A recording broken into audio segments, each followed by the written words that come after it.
Yo, yo, yo, and away we go. Hello, everybody, and welcome to the Mike the Ref Twitch stream, AEW edition. It is January 25th, 2022.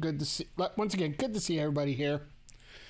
It's going to be a rather emotional day for a lot of people here when it comes to ROH tonight, where we're going to see Mark Briscoe take on Jay Lethal in a Jay Briscoe tribute match. I think that's going to be the story of the night. A lot of great matches on this card, and they were all set up, but I think everybody's just going to remember tonight as the tribute match, right? But a lot of good. For me, anytime anybody in the wrestling community passes away, it's tough for us, but it is. It's always good to see a bunch of people that have a very positive aspect on everything. By the way, hi JJ, good to see you here. Let's make sure we give some respect to some of the other matches on this card though before we get going, because we know at the end this is all going to be about Jay, but at the same time, we got some pretty interesting stories coming up tonight. In the Battle of the Dark People, well, Dark Spirits, we got Darby Allin and Buddy Matthews for the TNT Championship. Just the way they wrote it up on the tweet that they sent out earlier, they could have that in the main event spot. I think it'd be very poor to do that, but you never know with these cases. But either way, Buddy Matthews might be the one guy to keep up speed-wise with Darby Allin, and that could be an absolute humdinger of a match. And then also Bryan Danielson versus Brian Cage. Battle of the Bryans here. After that little segment with MJF last week where MJF paid off Cage and tried to get him fired up to break Danielson's hand or arm. It's an interesting idea, but we'll see how it comes to fruition here. Does he actually do it? We'll see. We got Les Sex Gods, Chris Jericho and Sammy Guevara taking on Ricky Starks and Andretti, which I hope they find some way to get Starks and Andretti the win on this one, because they need to rebound a little bit more momentum after what happened with what happened last week with be put through a table and all that great stuff and just all that nonsense. Hey Zodiac, how you doing tonight? Hope everything's going well for you, my friend. We're just giving a quick rundown of the card here, and then we'll talk about a little bit of what's going on this week, because we just got some great news today, and a lot of it affects my stream here. So we're going to get JungleHook versus Matt Hardy and Ethan Page, which Matt Hardy and Ethan Page are basically working like the odd couple right now, so that should be an interesting situation where Hardy walks out, maybe. Then we got this family therapy thing going on with the Acclaimed and the Guns, where Billy Gunn's forcing them into. I really do hope that this is a backstage segment pegged together, but the more I think about it, the more I think they're going to do a live segment somewhere here.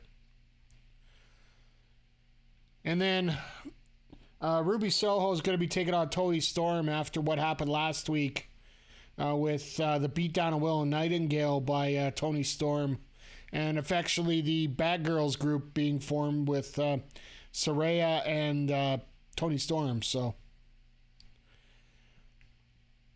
we'll see how this starts to develop. I hope they get something out of this now with everything going on, but we'll see during the night. Like I said, the majority of what people are going to be thinking about tonight is going to be Mark Briscoe, Jay Lethal. It's going to be a very interesting setup. But no, the big news, the good news is actually all the announcements that came down today. I don't know if anybody got a chance to check out the Xbox Bethesda Direct that came down. Basically, they've come out with a game a month starting today. Today they just released a game called Hi-Fi Rush. Basically, if you guys remember in December, we did a stream of a game called Metal Hellsinger, where everything was a little more powerful if you shot to the beat of the music that was coming out. Well, this follows the same concept, except it's a beat-em-up game. And from what I've seen, it doesn't punish you as much as Hellsinger when it comes to the combat. If you're not perfect on it, it just gives you extra bonus if you do time it properly and follow the beat of the music. It is available right now on Xbox, PC, and console Game Pass. I tried to download it this afternoon, and it wasn't on my Xbox yet, so I wouldn't mind throwing that up for a stream just to see what was going on. But the other news that came down today, holy hell, we're doing it on Sunday, though. This is why I'm glad I put TBAs for some of my stream dates. This Friday, they are releasing GoldenEye for both Switch and Xbox Game Pass. It's available on Switch Online if you have the expansion pass. And since I do have an N64 controller, I want to go do it on the Switch. So, barring anything catastrophic happening, the stream on Sunday is going to be GoldenEye, the single-player campaign. Right now, I want to see if I can see how the feel of the single player campaign goes, and then we can see how the multiplayer acts. Which it's multiplayer on Switch, so it's just going to be a good hit or miss here. The other stream that's going to be in between here tomorrow afternoon, I'm going to get on here. I'm going to try relatively early in the afternoon, Alberta time. Probably closer to 1 o'clock, and we're going to try and hack out the rest of Zelda Link to the Past, just because, I want to get it done before the end of January, because February we got some other stuff going on. And just a reminder as well, this is something I'm very proud of, and I've been working on it a lot the last couple weeks. Our YouTube channel, we have daily gaming videos on starting this past Monday, and right now I got March 18th as the last one I've uploaded, but I got a lot in the can that I still have to go through and hack through. So we're definitely going to have 7 days a week coming up, and on the weekends we have the Final Fantasy Tactics playthrough from Rick Jules, Quest for Jules here on Twitch.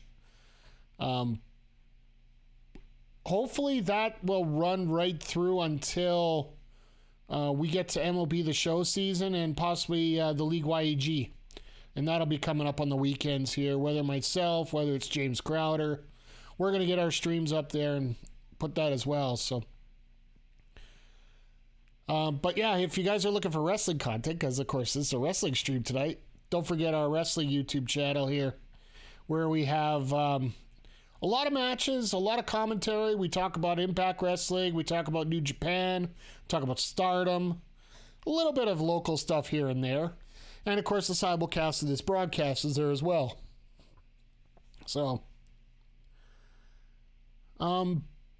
yeah, it's been a crazy week. I'll just say that. Just going through a lot of this stuff. We ended up trying out Breaker's Collection on Monday. It was a lot of fun.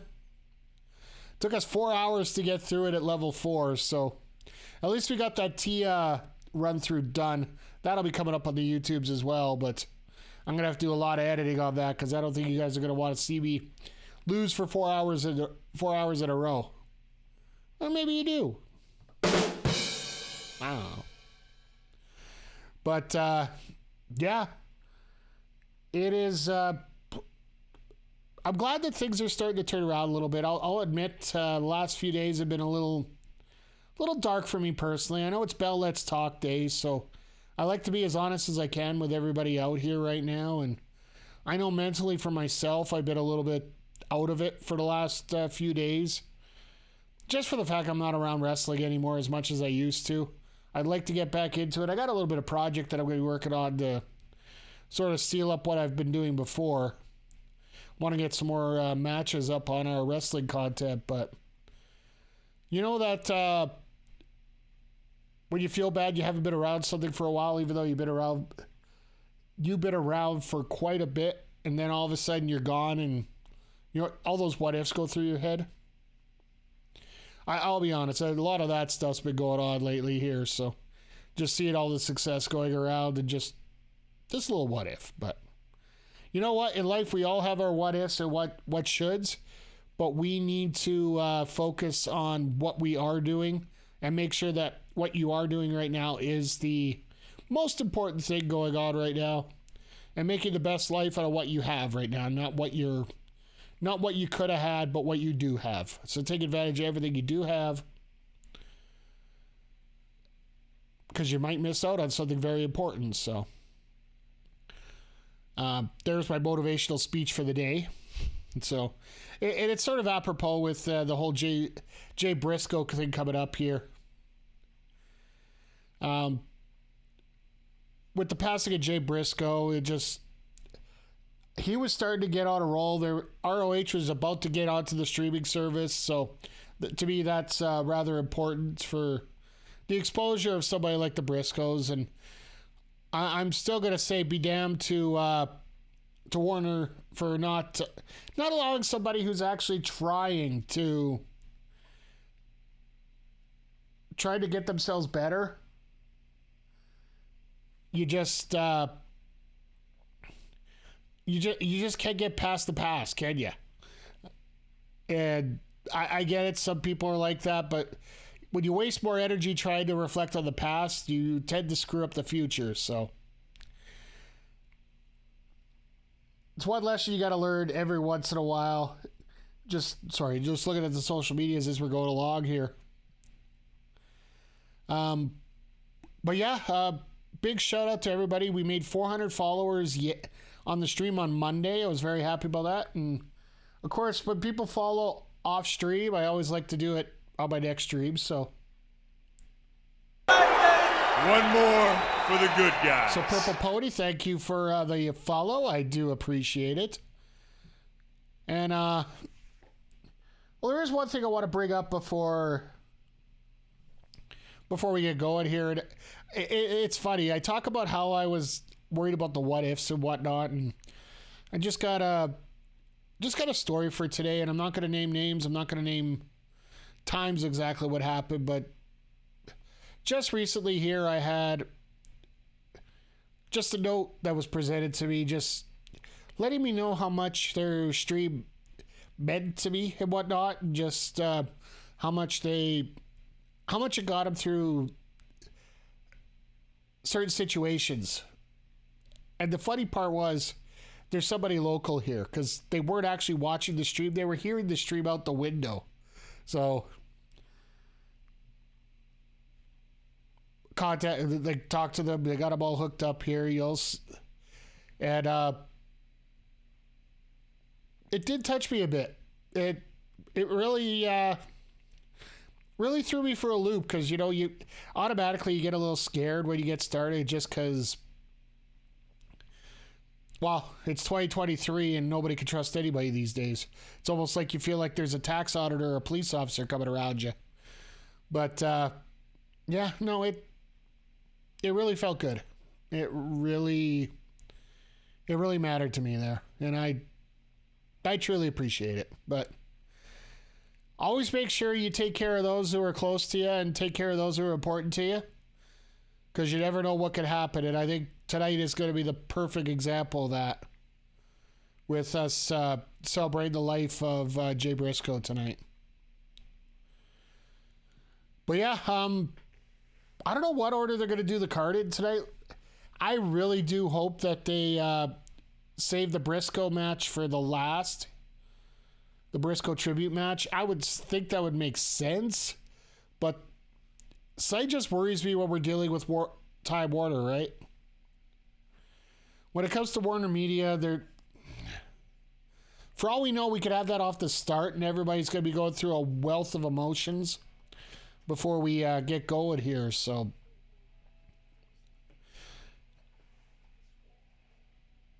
and for anybody that's asking, no, I will not have a coverage stream for the Royal Rumble.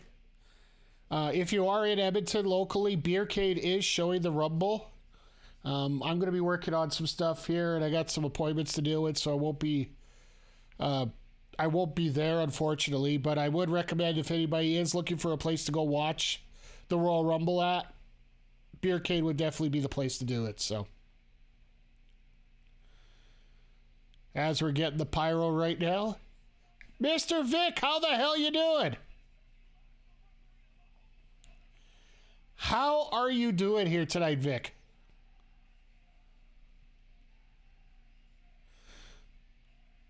Are they wrestling? Oh, those are weird jeans there, man. One more for the good guys. That's an extra one I didn't feel. WWE feeling that much of a sting right now? Not just on you personally, but in general? I don't know. With McMahon there, it starts to worry me here a little bit. Let me get this first prediction up here. And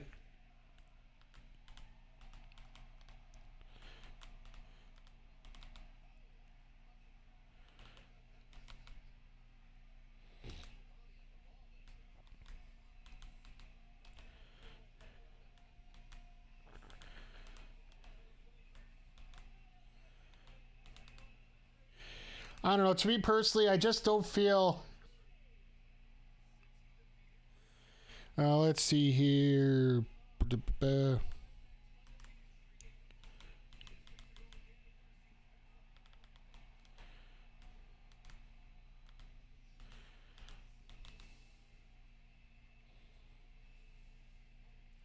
Seems I can't type properly tonight.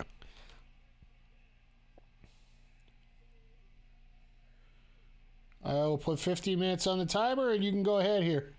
Let me get back into there. Confirmed prediction.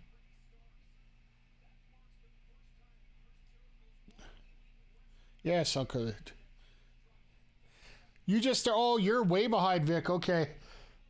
McG, how the hell you doing tonight? I saw your tweet tonight, and you're right. If you're a wrestling fan, you should be watching AEW tonight. I don't care if you're a Federation fan, if you're a AEW fan solely. I think tonight is a must-see TV night kind of thing. And as to the question earlier here about, let's see here.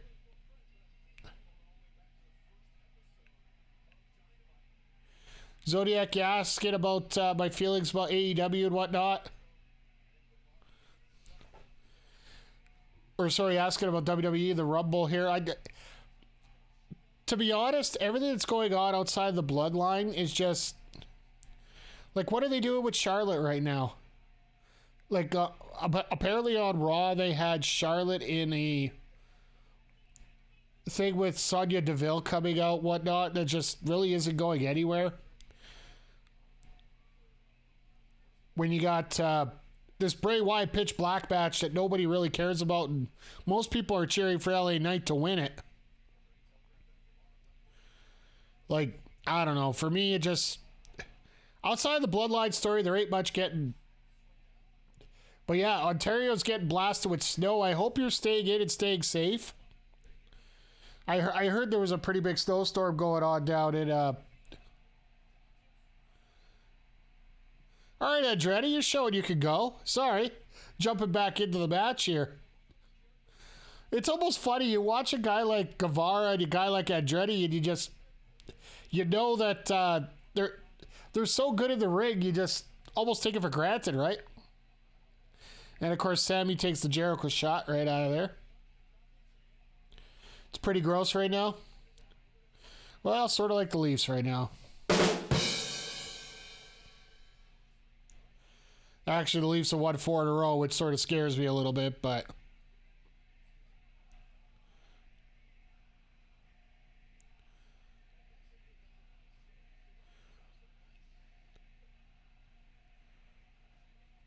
So hopefully they're showing everything in match order for tonight on the bottom of the screen as we go along. They lost to the Habs, that all that matters? Yes. They can get 4 wins a year, and all 4 of them should be against against the Leafs, the Habs. If they could get Bedard, that would be absolutely pretty awesome, to be honest with you.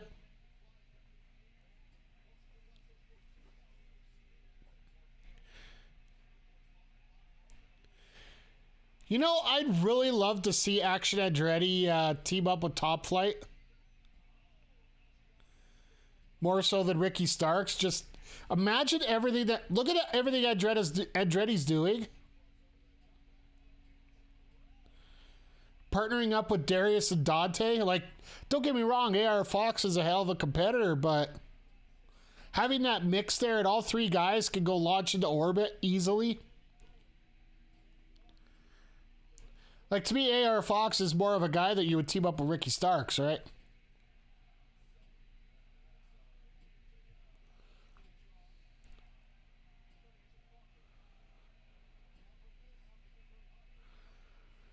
There's a classic heel move. You know you can do something special, but I'm not going to do it because I don't like you.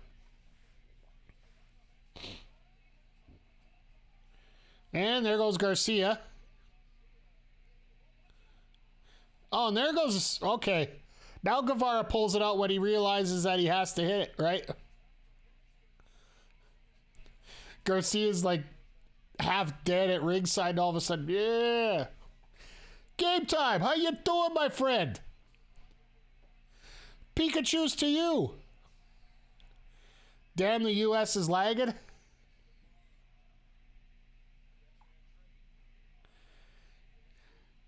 Pika Pika! Pika Pika! I hate to say it because I know a lot of my friends here up on stream and offline play a lot of Pokemon, but I've never played a Pokemon game and I'm not a big fan of them. Oh. Those knees did not... Oh, if I did that, my knees would have been gone right now. Jesus! Can we get Guevara and Andretti for about a half an hour here?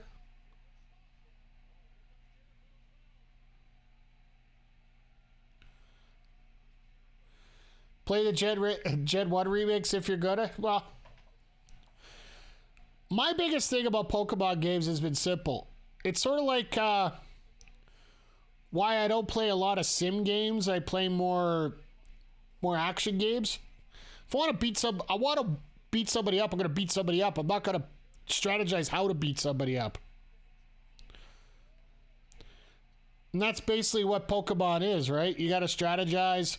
Even Final Fantasy Tactics, which I'll give a shout out to Rick Jules, who actually completed it and earned himself a damn pretty good upscaler for it. Ugh. I wish I had that now because I have it for my Xbox. But anyway.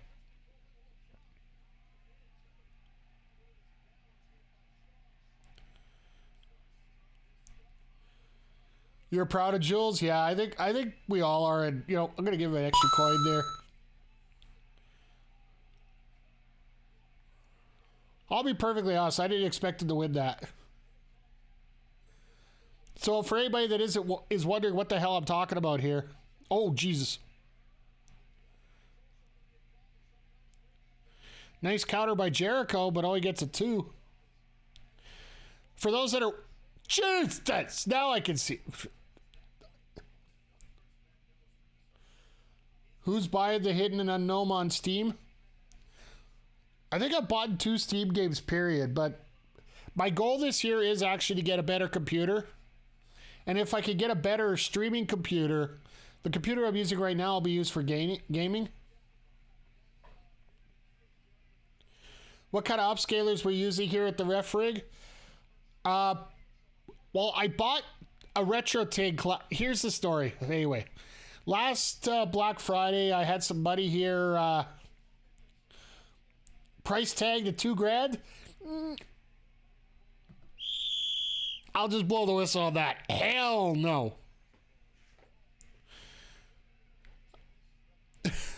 Maybe I'll just do that again. Hell no.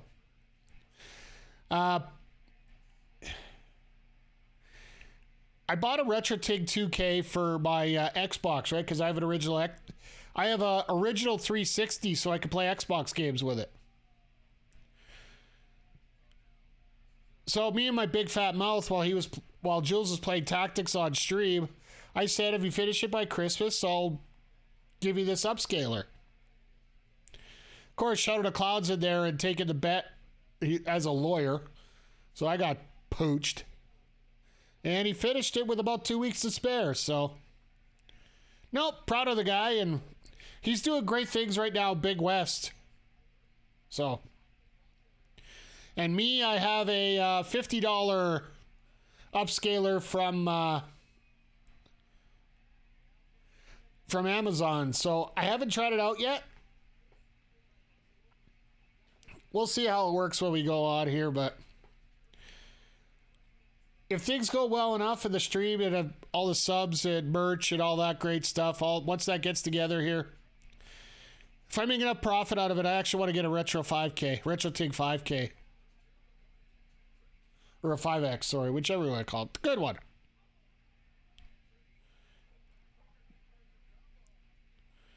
Man, and it's funny watching action here. There's no scare in his game whatsoever here right now.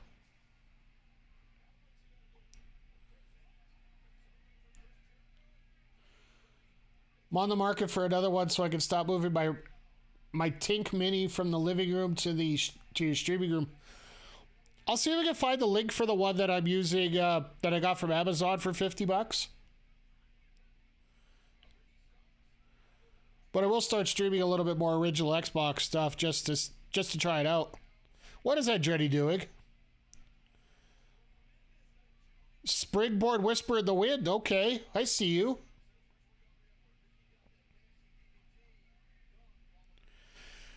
Oh, just a note for all my Canadian friends who are planning to go to Wiederpeg for their for the show here in a month and a half. They originally had it scheduled for Wednesday the 14th of March. Or sorry, Tuesday the 14th of March. It got moved to Wednesday the 15th of March. So if you guys are looking to go to that show, book your trip accordingly.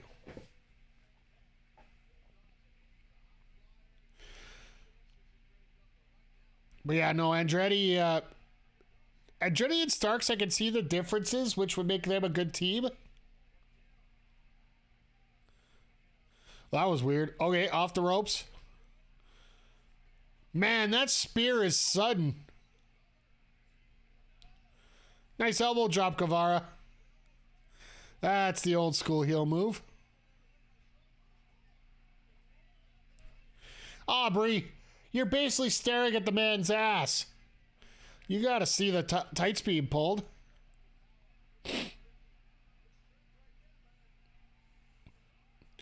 Tiger Splash Mountain Bomb. Splash Mountain Bomb there, or last try, whatever you want to call it.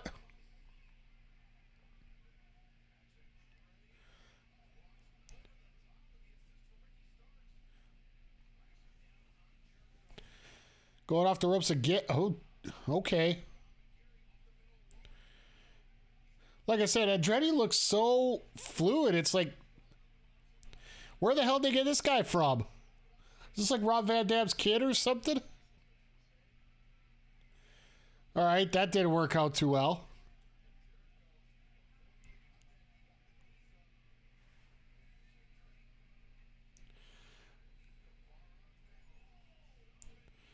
Beautiful high knee there.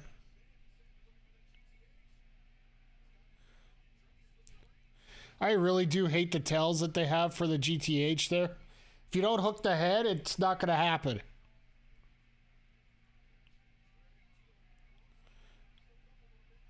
How do you attack that curly hair like that? Jeez, come on, Jericho.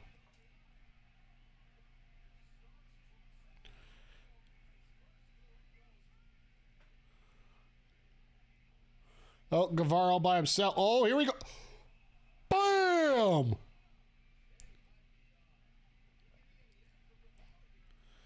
What do we got here? Argentine neckbreaker.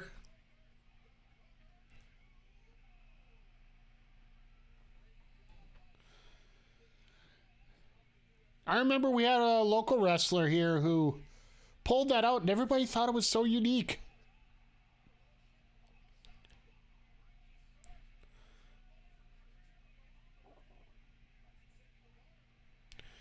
All right, Guevara should win this based on the fact he's the only one who hasn't pulled out a finishing move here yet. Oh, wait, wow. What?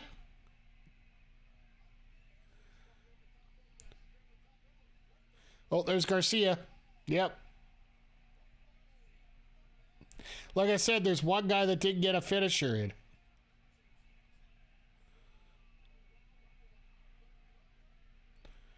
Damn.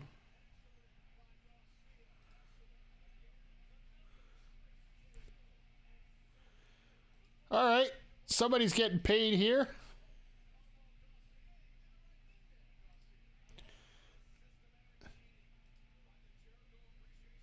I love how so thanks to Mercury869, I want to give him a shout out here right now.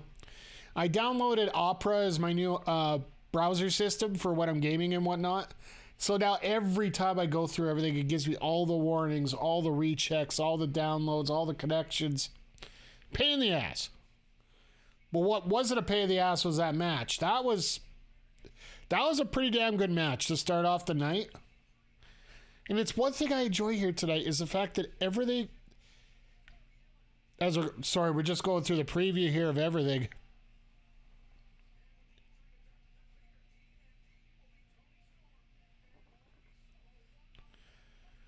Yeah, I never heard of Britt's got an injury tonight.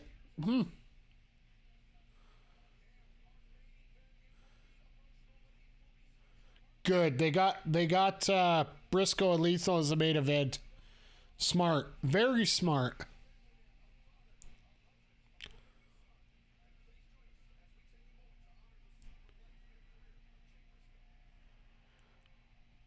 They actually let him put the tribute on. Awesome.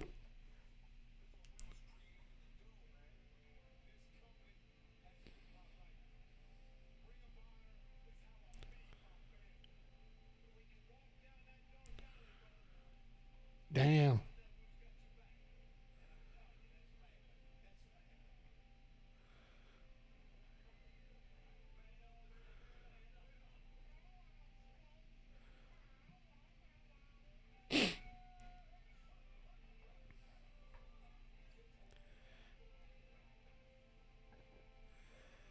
This is the part that's tough for me. It's the fact he's got that family right there.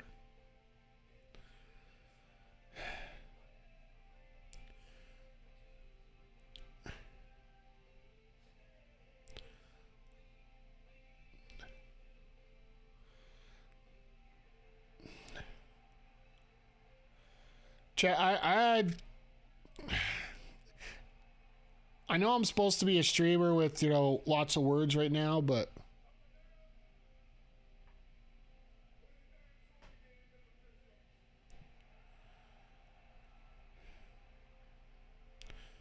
the last time we'll see him in the ring is that dog collar match. God damn.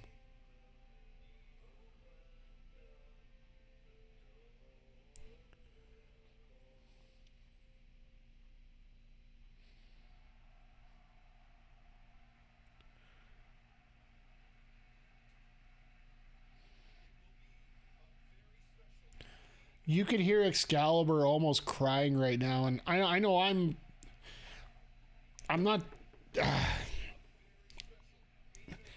I'll be straight up with you guys. I didn't know much about Jay Briscoe before the whole AEW deal with Ring of Honor, but all right, well, it's this is weird. They're doing the picture-in-picture for the AEW TNT China match. They're doing the intros in picture-in-picture. But, yeah, I'll be honest. I didn't know much about the Briscoes until I saw them during the acquisition of ROH. Oh, my God. Sorry, Julia Hart's hair in this scenario right now, like that red glow coming off her hair. Holy crap.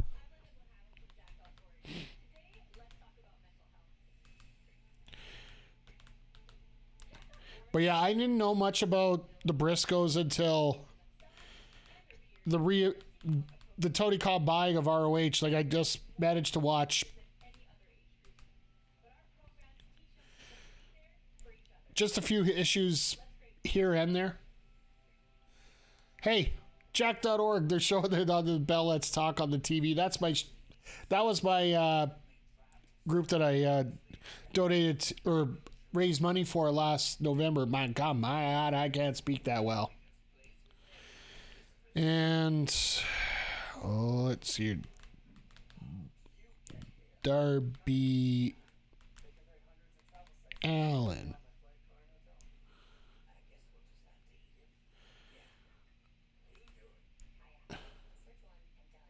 Let me throw 20 minutes on there just to be safe, because they are using a commercial break for that.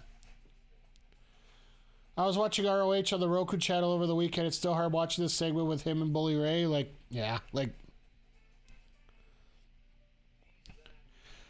I didn't know much about the man before Tony Khan purchased ROH. I did get a chance to see a little bit of Final Battle, not last year, but the year before. And there's something special there. Yes, absolutely. And it's rough because their last match in ROH, the dog collar match, I'm not a big fan of blood and guts like that. Or frankly, like, I didn't see any reason to have that kind of match to finish it off, but from all accounts, it was an absolutely amazing match with all four guys killing it in there. Literally and figuratively. And that's the last match we're going to see of Jay Briscoe. At least you go out on an absolute banger. Like, the last time that people saw him in the ring, he was on the absolute echelon of where he should be there. Right there with his brother winning the tag team championships.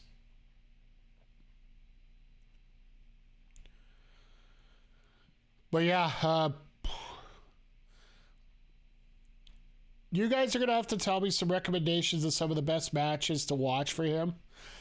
I'm sure there's going to be a Jay Briscoe collection that will come out on the ROH Honor Club, if there hasn't been one already.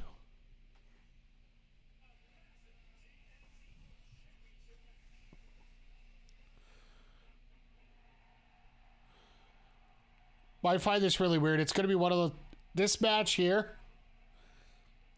It's almost like, how many times can we count on Darby Allin getting injured here?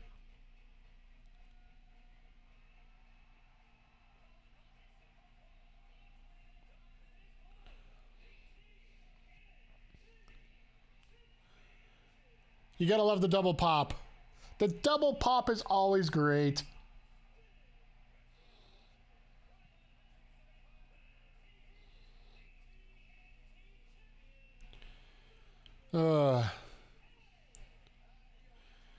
I just wish I had the opportunity right now to see Jay Briscoe and Brody Lee in the matches they're going to have.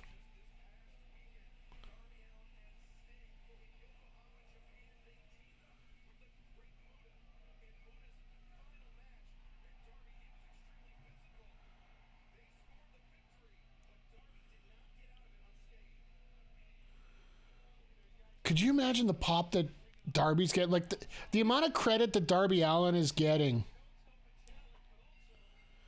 for, like, he's over in Japan wrestling with the Great Muta of all people. Great Muta, sorry. Gotta make sure I get my pronunciations down a little better after last week. Ah, buddy! Doing the little mocking half paint there.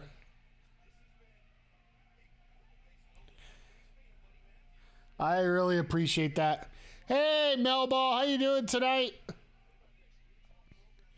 Hope you got an opportunity here to catch the full show tonight. Oh!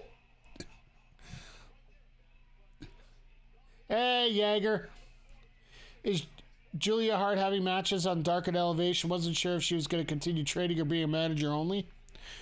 She's been getting matches on Dark. I don't know when her last one was. But her spot is primarily managing right now. But Yes, I have seen her on a few matches on Dark, so. But that entrance, I'll give it up to AEW. They really showed up that entrance. Like, they basically gave her the Akuma hair from from Tekken, basically. Tekken or Street Fighter 5.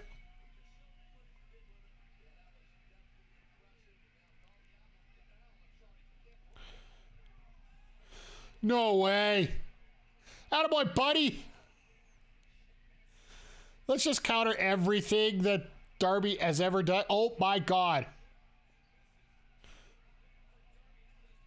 And with those barricades that don't move anymore, hot damn.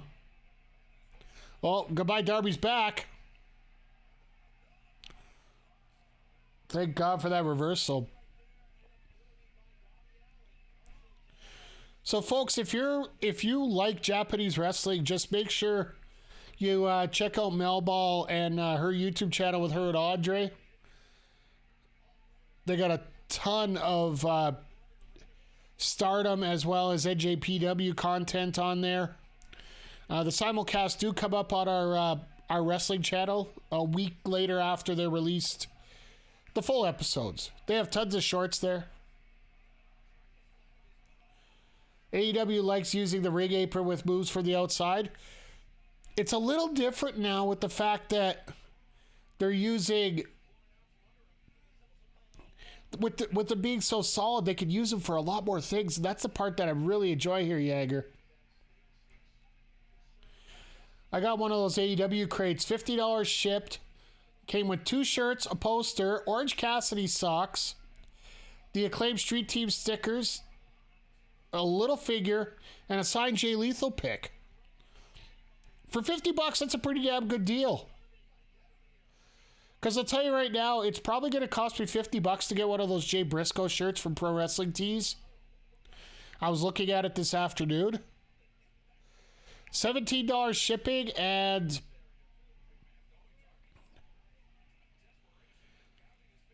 yeah, $15 shipping and a $35 t-shirt. Fun fact, the ring apron is the hardest part of the ring. You idiot. You can have that for that one, McG. Jeez. How much do I hate that phrase all the time?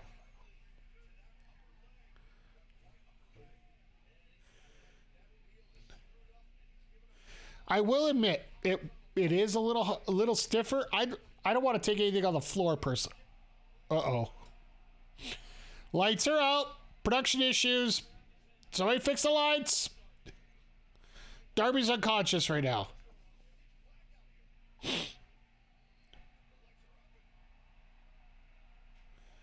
Ah.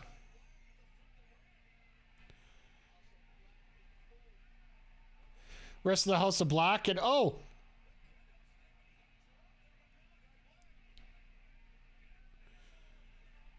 Is that AR Fox? Oh, that's Ortiz. Never mind. Nice.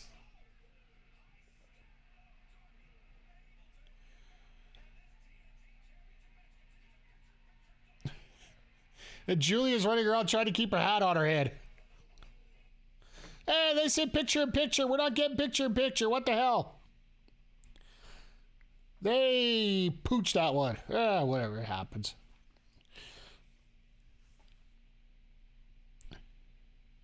But yeah, I'm getting a little bit...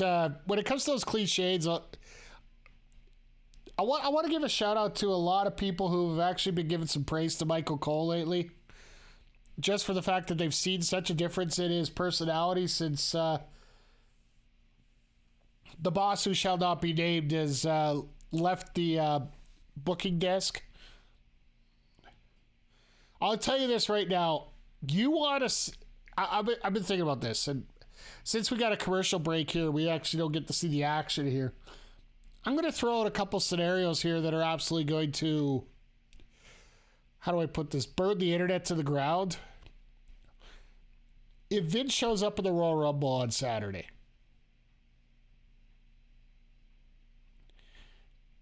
if Vince shows up at the Royal Rumble on Saturday. You know, you might as well just put up back that put back up the canceled WWE Network tags. Not that they're going to care because they're on Peacock now everywhere else except Canada. Did you hear the rumor that The Rock is looking to buy the WWE? I'm sure there's a rumor that everybody's trying to buy WWE right now.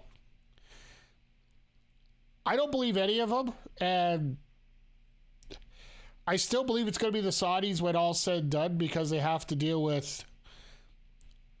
The Saudis are going to throw that much more money behind it, so unfortunately, as much as it's morals, it's business. You tried, $10 wasn't enough? There, I'll give you that. We also need Julia, I like this hat, black hats. Everybody throwing out the comedy today.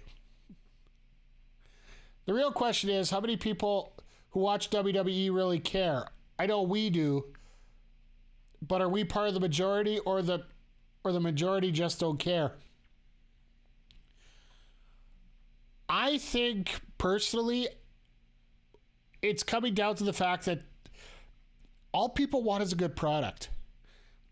And if having Vince in charge is going to ruin the product, then they don't want it. One thing I've learned in my life, and more than anything else, everybody's got a demon behind them. Everybody's got something bad behind them. Everybody's got something skeletons in their closet, per se.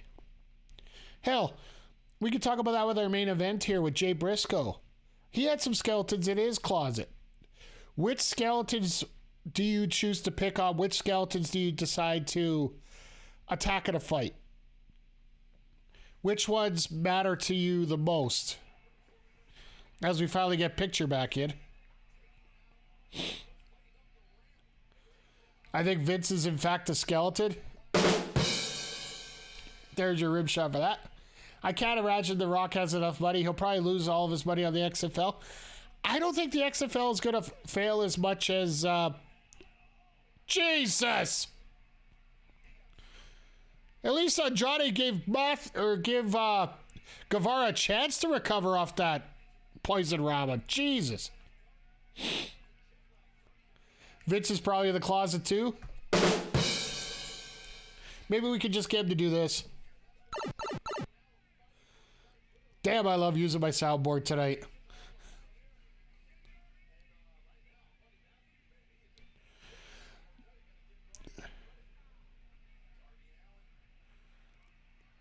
But Darby try to get in position. Well,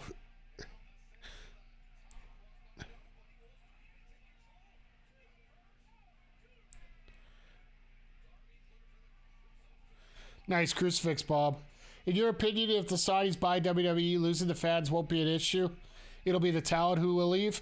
And that's ultimately where we're going to get... That's still another fans issue thing, right?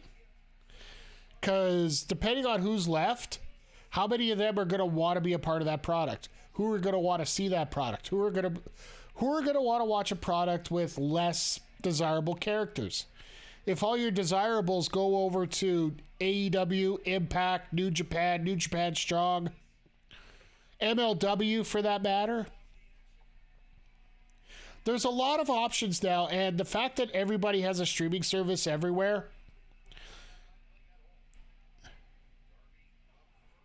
like hell, our local product here in Alberta gets seen on Progress because we actually have... I still have an affiliate agreement with Progress Wrestling to show our own videos, right? Triple H starts his own promo. Is your guest Darth Mick? By the way, hi, good to see you.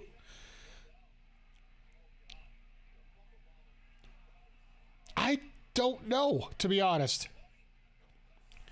The Seth Rollins special. Close. No, that's the Seth Rollins special right there. The buckle bomb into the stomp. Shout out to his former mentor there.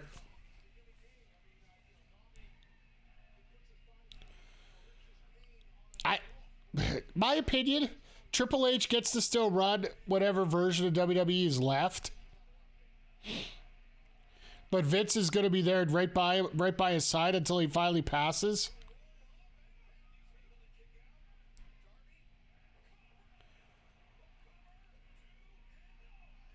Nice code red. I would think if WWE was purchased by the Saudis, they would put on multiple shows a year in Saudi Arabia, possibly even require talent to go overseas less often. Not sure many of them want to do that. And that's exactly it.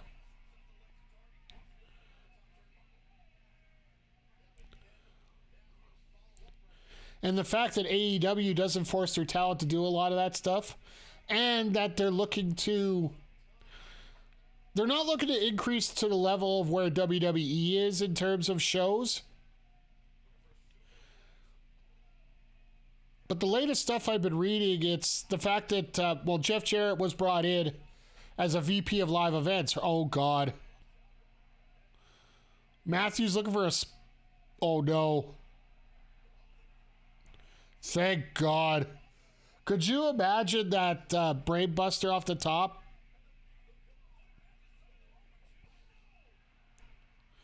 Could you imagine that brain buster off the top if it went minutely wrong there?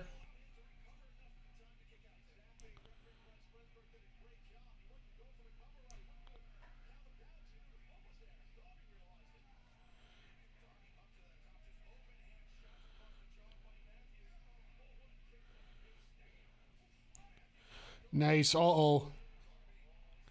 Coffin drop on the back of Buddy Murphy on the ropes.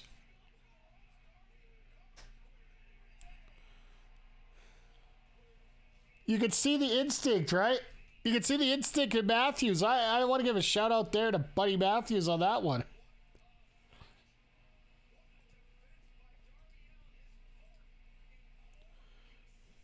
I would like one, maybe two more pay-per-views. Next one isn't until March, and it feels like it's been ages since the last one. I don't mind the 4 a year. And the biggest reason you don't throw one in January, and that's why the first one for WWE is until the end of January, is the fact that people don't have money for pay-per-views. Like if it costs $50 a pay-per-view, and your credit card bills come in from Christmas,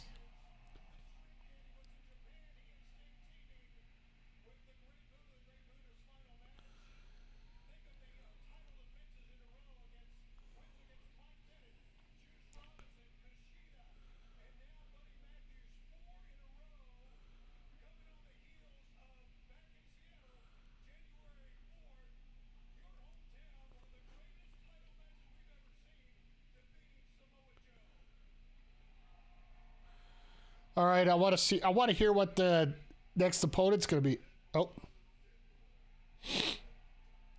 Who's coming out to attack him? Nobody. Here we go.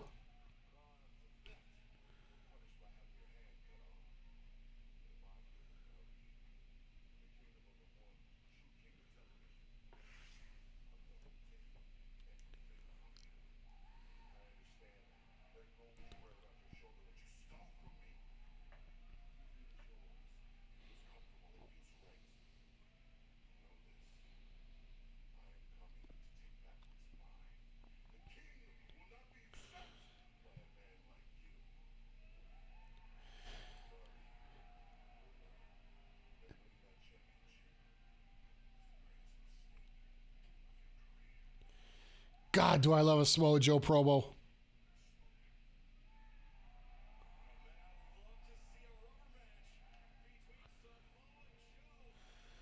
God, do I love a Samoa Joe promo. There's that level of intensity yet intelligence. If we could get everybody to cut a promo like Joe, well, at least a few more, it would be absolutely awesome.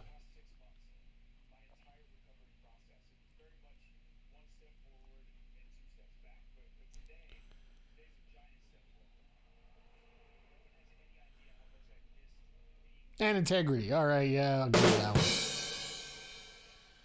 All hail Adam Cole here. Let's...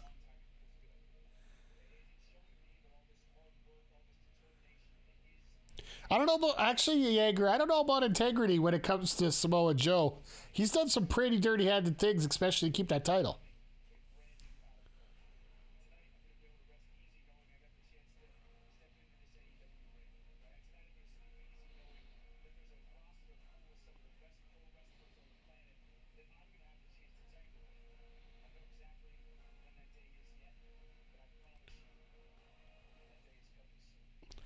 Yep, they just announced it. First match for Adam Cole is going to be at Revolution.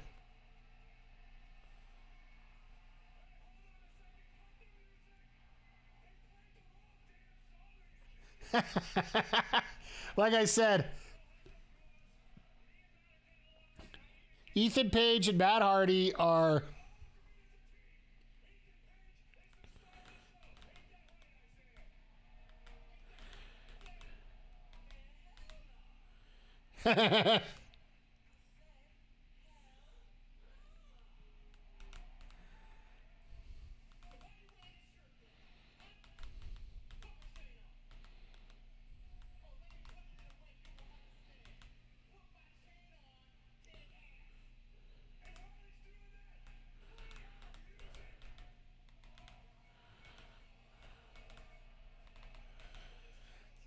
you gotta love how these guys are gonna be...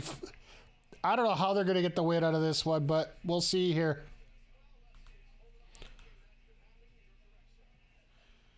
A lot of cheap heat involved, but that's somewhat normal for...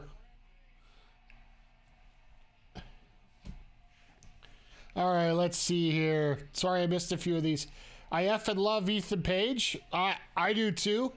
I think he deserves a lot more than what he's got right now, and I hope that once the smoke clears on a few of these rivalries, that Ethan finally gets back into that position. Is Kyle O'Reilly still under AEW contract? Yes, he is currently out with an injury. When he's coming back, we don't know for sure. Of course, Bobby Fish has been let go and has... Well, I think he blames CM Punk for it, which obviously is not the case now, or else he'd be back already.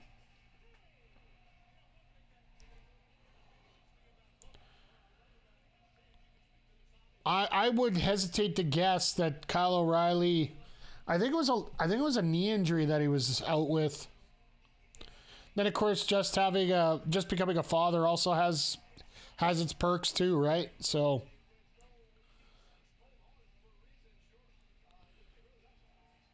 They need to stop putting Hook in tag teams. You know what? I don't mind it. I don't mind putting Hook in tag teams because a lot of people forget he's just starting out his career. Like, you have not yet seen Hook enter into the real deep water yet, right? When it comes to matches. Like, I think the biggest issue he's had is dealing with W. Morrissey. And for me, that's not a whole lot, right? It seems like every day I see more and more people on social campaigning for Punk to return. Best way to sum it up, Jagger, it's the old adage. Absence makes the heart grow fonder.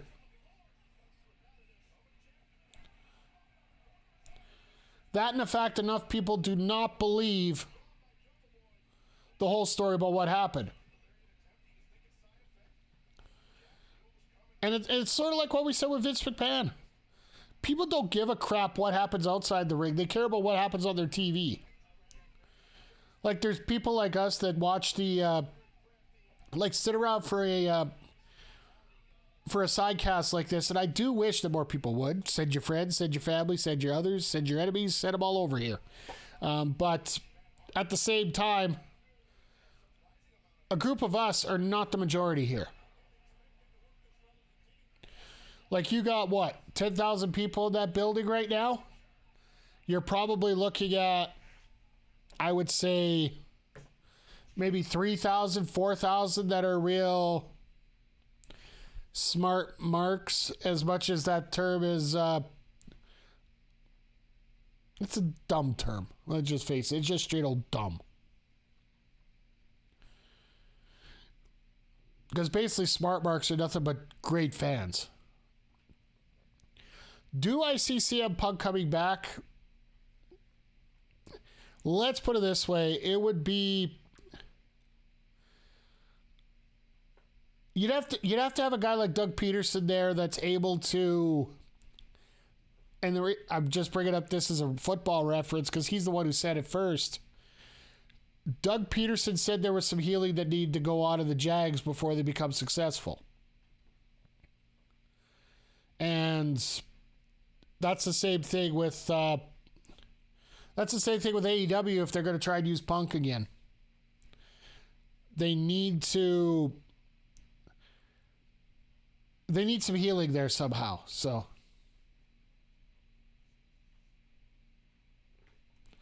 is Hook going to suffer the same as his dad for being undersized? He has a lightweight frame, but he fights like someone bigger.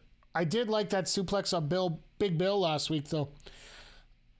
I don't think he's going to suffer the same way Taz did because the stereotypes of someone like Taz would not be around in 2023 versus what they were in 1997, 1998, and especially 99 when... Taz made his debut in WWE. Like, he was absolutely over like Rover when it came to a guy like Kurt Angle, the feud with Jim Ross, of all things. Monster heel when it came to that. Kurt Angle screwed Taz.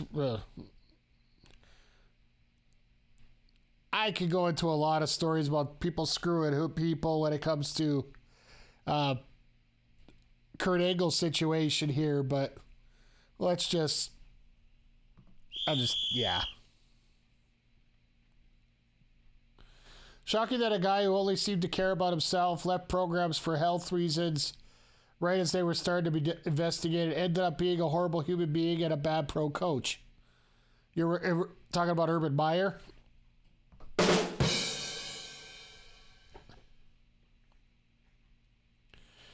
Yeah, and yeah, Darth Mick, you're bang on here. Like a guy like Doug Peterson, the first thing he said, there's got to be healing with the Jags. It took a while, but then look at them going into the end of the year. They held their own against the Chiefs. I don't care what anybody says.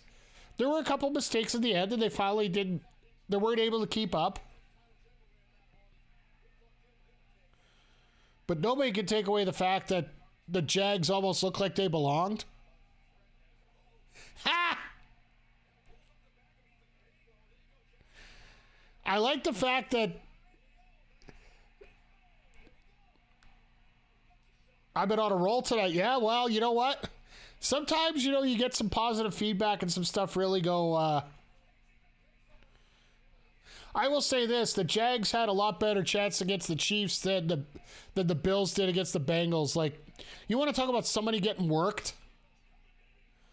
Like, I'm with Stephon Diggs after that game.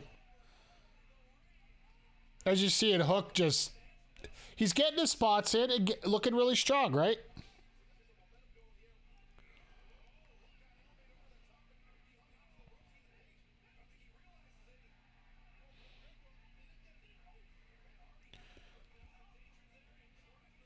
And they're in a terrible division, so they get an easy road to the playoffs year by year, yeah.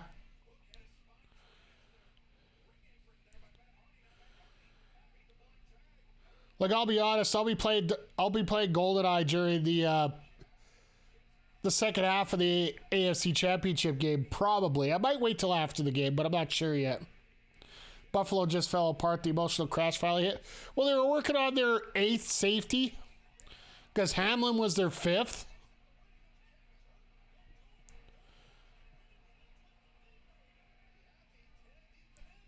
Oh, God. Ethan.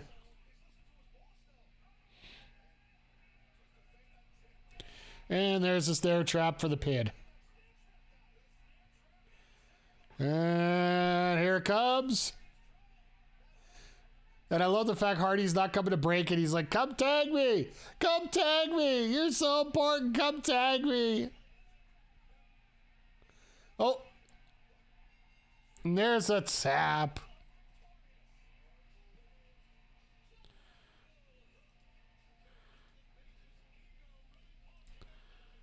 Let's throw that out right now.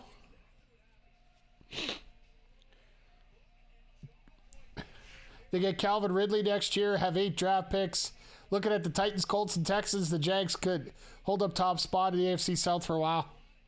What happens if Brady goes to coach or to play with the Colts? Isn't that where most quarterbacks go to die?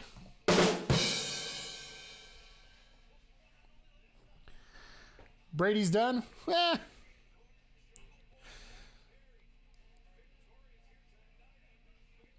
It's always been believed go out before you're done. I don't think Brady ever believed that. I think Aaron Rodgers is starting to be the same way too. Brady sucks. I'll give you a gold coin for that. Actually, no, better yet. Yes, they're doing it backstage. Oh, they didn't get Dr. Shelby.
So they're being straight up here right now. This is funny. The moment you throw your mouse across the table because you weren't expecting a foghorn. You're welcome, Mel.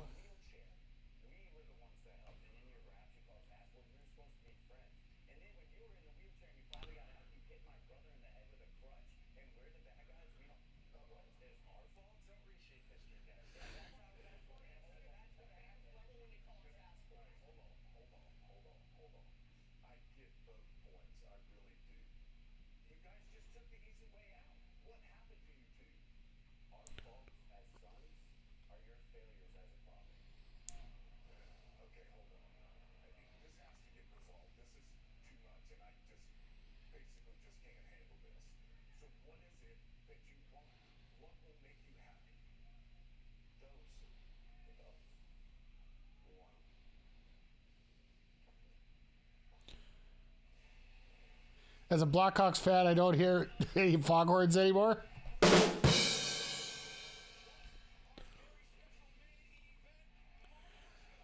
All right, so we've been through our first hour here. What do we got up next? Oh, there we go. The Battle of the Bryans. We'll begin that right after the break here. So, that segment, what do you guys think about this segment here with the Acclaimed and the Ass Boys? It brought up the stories, but it didn't really progress anything, I don't think, at least. Is this the point where Billy turns on the Acclaim during the match just to make his sons happy? To make up for being quote-unquote a bad father because he was out working 300 days a year? Or is this just a throwaway segment? Yeah, McG, I got that vibe right now that, you know, it's always the chase that gets people more excited. So, very well that could be the case here, but we'll see. It's, I just don't like the segment in general because it really didn't do anything. If you're going to do something like this, why not just put it online? This is not a segment that I would consider, which sucks because the Acclaimed are hot right now. But the thing is, when you're the champions, I feel it's personally easier to get behind a face team that is challengers rather than... I feel that's where it eventually going to end up, but Scissor Me Daddy is still such a pop every week. Here's my prediction. I'll just throw a straight out. Here's my booking scenario, what they do. In the next tag title match, which very well could be a revolution between these two, it's not a full-blown heel turn by Daddy Ass per se. It's more of a... I'm going to hesitate. I don't know if I really want to do this, but for example, Bones' foot is on the rope and he knocks it down before 3 to give the Guns the titles. Then he goes around and says, "Are you guys happy now?" And they deck him. And they basically turn around and say, "No, we never gave a crap about you. We cared about those tag titles. That's it. That's all we care about right now." So then he has to go back to the or to the Acclaimed, and Billy Gunn's all apologetic and just explain what's going on, and they just say no, they don't want to deal with it. So Billy has to continually go out there and try and prove himself. Oh, we got an Adam Page here.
All right, I can see this.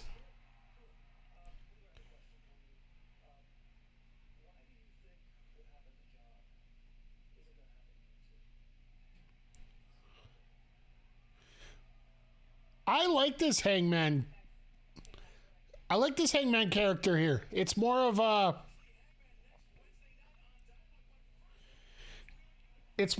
yeah, I'm just out here to kill everybody.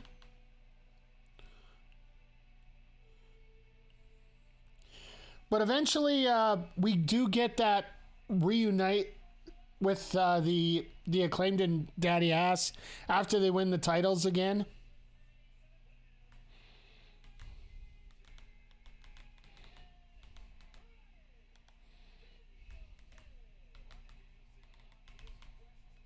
This is going to be interesting here, this match.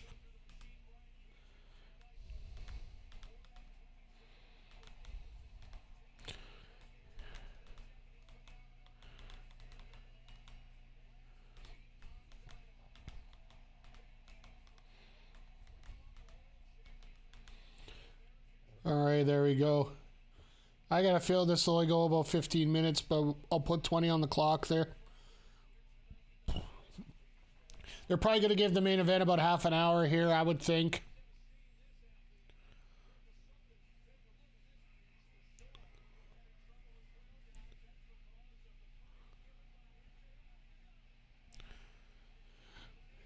So the big rumor is that Brian Cage's contract's almost up, and if you look at him, he's simply a Vince boy. I'm sure that either promotion would love to have him. It's just where does he fit in right now? And the fact that he's getting a little bit more TV right now. And yeah, I heard both these matches with Brian Cage and Willie Mack were absolutely amazing. They had a match on Dark, and then it turned out so well that they decided we're going to bring him into Rampage and have it again.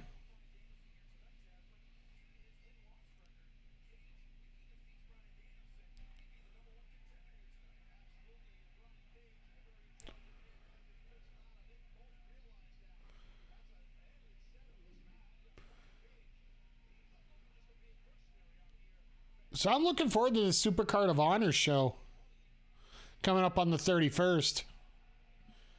31st of March. It's going to be what? The beginning of Mania weekend? Or is that... is Mania the second weekend or the first weekend of April? I think it's the second weekend, so... Let me quickly take a look here.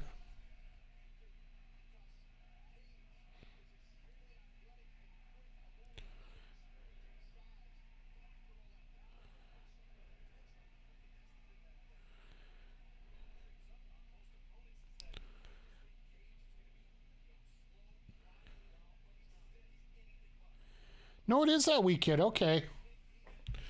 So Supercard of Honor is part of that WrestleMania weekend coming up. So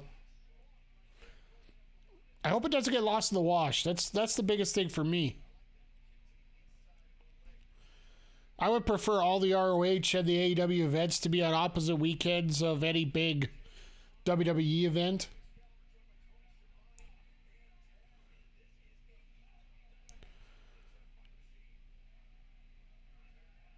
Like, for example, next weekend, like this weekend you got the Royal Rumble. Next weekend you're going to have NXT Vengeance Day, which should be a really fun show. But that post show is definitely going to be worth it because Astra Pizarro, friend of the channel here, and fellow Backbreaker video content creator, is bringing in, I forget, sorry, I should have wrote this down. I should have had it in front of me. That would have been great if you're doing plugs. But the creator of the wrestling club, that the school-based wrestling program that you see on TV all the time, teaching kids the value of wrestling as an experience. The man who organized it, he's going to be on the show, so that's going to be a lot of fun. I promise I'm going to get something over my screen over here where I can actually I have all my proper plugs put together here.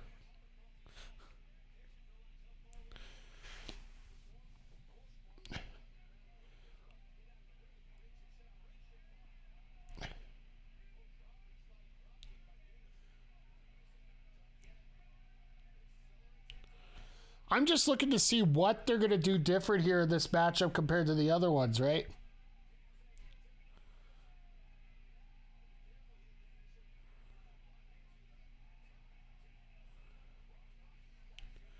Like Danielson's doing a lot more off the top, a lot more high risk, but at the same time,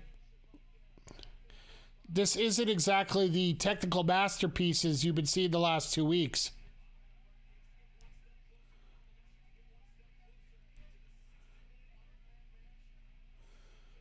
What is probably going to end up happening here is Danielson's going to get the win and Cage is going to attack him right after. That would be my prediction, at least. Oh, God. Oh, my God.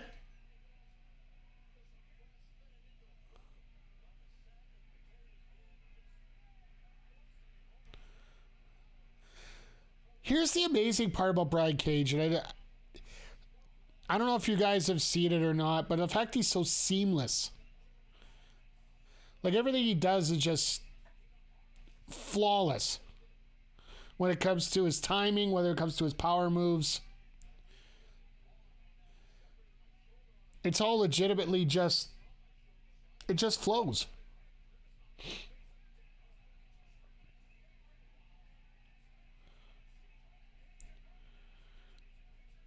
But yeah, like we were saying before, this match was going to have a different feel to it than what we were going to see from the other two matches here with Bandito and Keshite Takashita.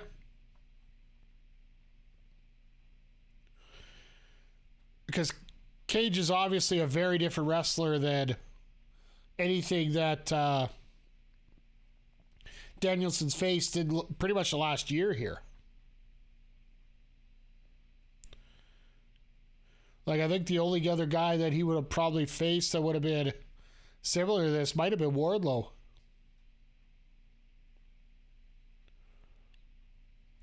But even then, Wardlow does not have the, at least I find, he doesn't have the physical gifts that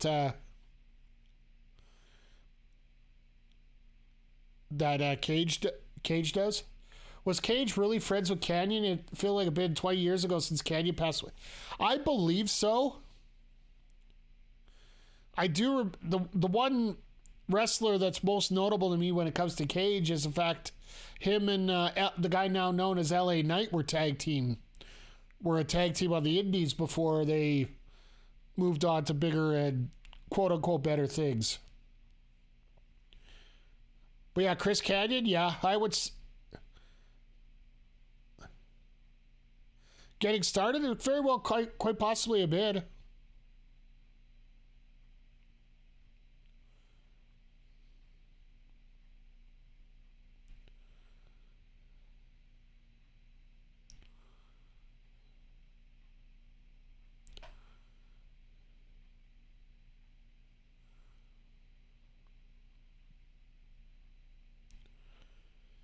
Just watching these chops here, it's just... It's really tough to it's really tough to see situations like what Canyon was a part of, and like just all the hate going on in the world right now for stupid things, stupid stuff.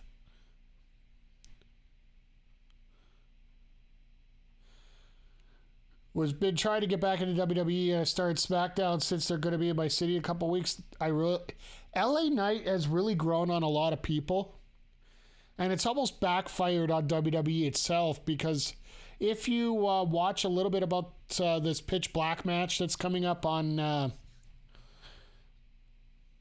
Saturday against Bray Wyatt, a lot of people are thinking LA Knight should not only be the star in the match, but that he should also win.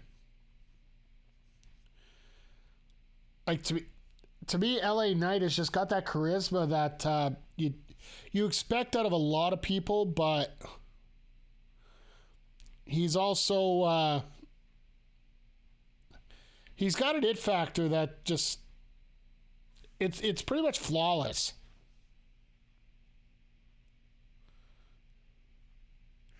Oh, look at these headbutts.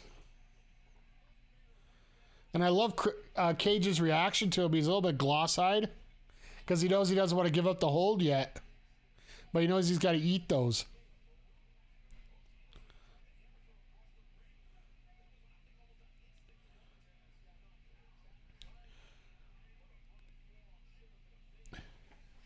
Like, I know personally I've tried to get into WWE a little bit, but then they pull that BS like they... Oh, my God.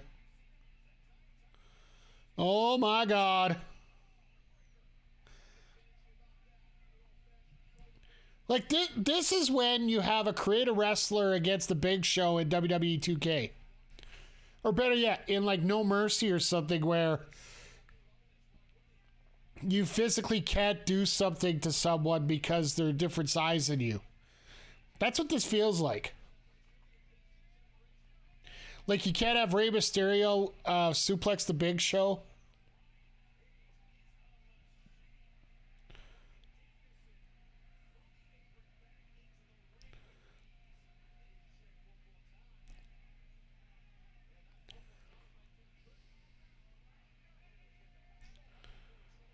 Damn. But this is why they won't let Claudio do the... Jesus.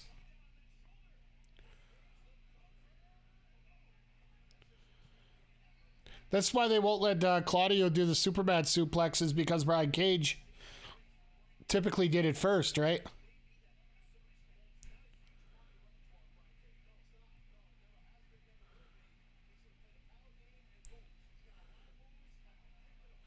Little cheeky Nando's there.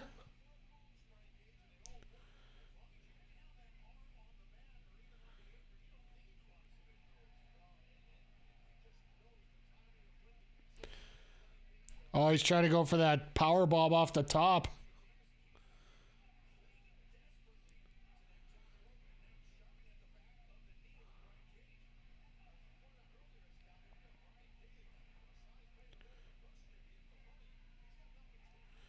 Jesus. You see Danielson just run up.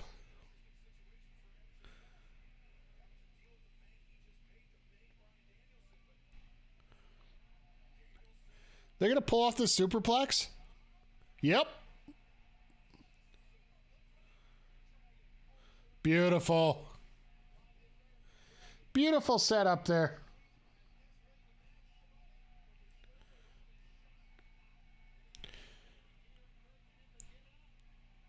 Cage's thighs are as big as Danielson's waist.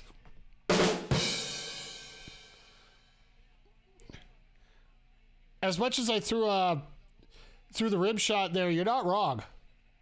Like, respectfully, I think Brian Cage, like, we could say this about a lot of wrestlers. It deserves a lot more than what he got. But at the same time, what do you do with a character like this?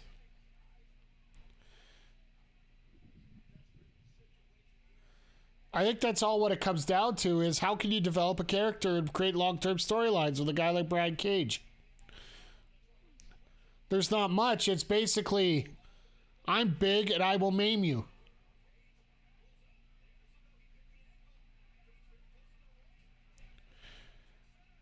There's the ankle lock. It's got to be reversed soon. What?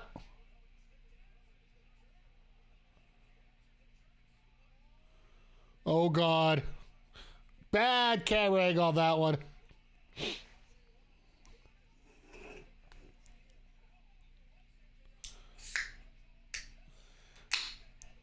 They go for that knee. Oh, God.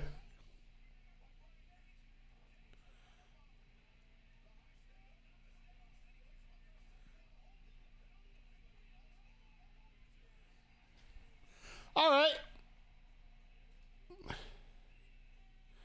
Danielson won that one. But this ain't over. As we know, it's all about breaking arms, right?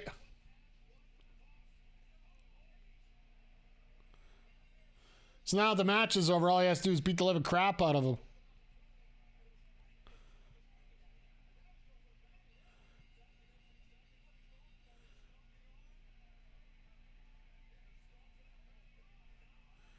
Ooh. Ooh, that could have hurt the leg there. Did you see how Danielson straightened out his leg on that move? Oh, here comes MJF.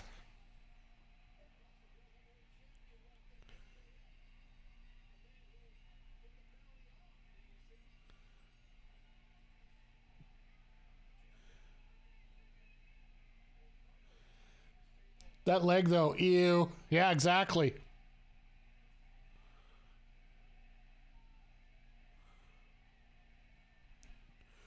Okay. This is, remember last week, MJF turned around and said, you do not want to get the poisonous snake involved?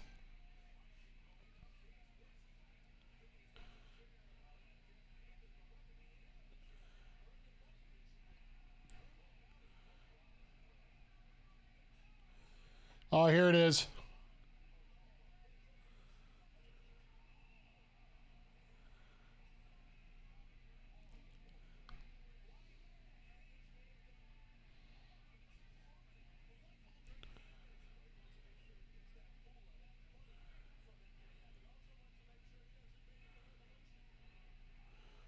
Okay.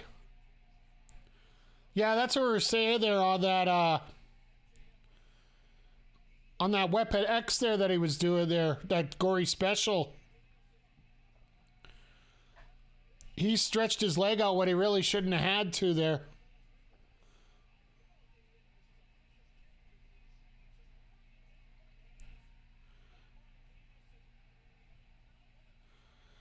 All right, MJF, what do you got planned now?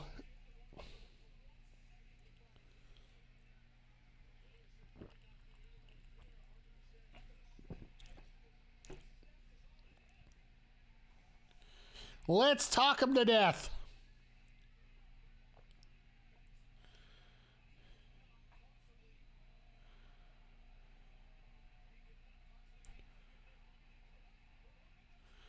All right, Takeshita.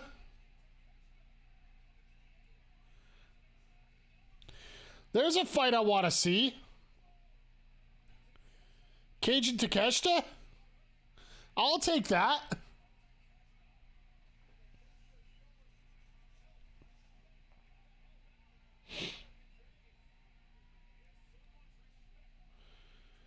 So next week will be a tag match, right?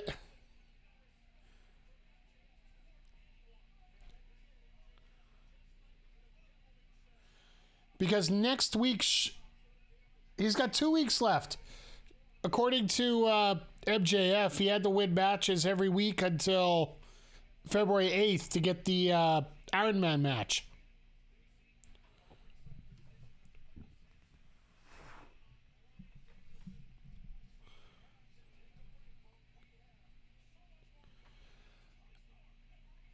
All right, so after this, we got the women's match coming up. I sure as hell hope they do something with this this promotion of the women, this storyline. No Britt, because apparently Britt is injured. So Britt was not available for this match, so it's going to be Toni Storm and Ruby Soho, so...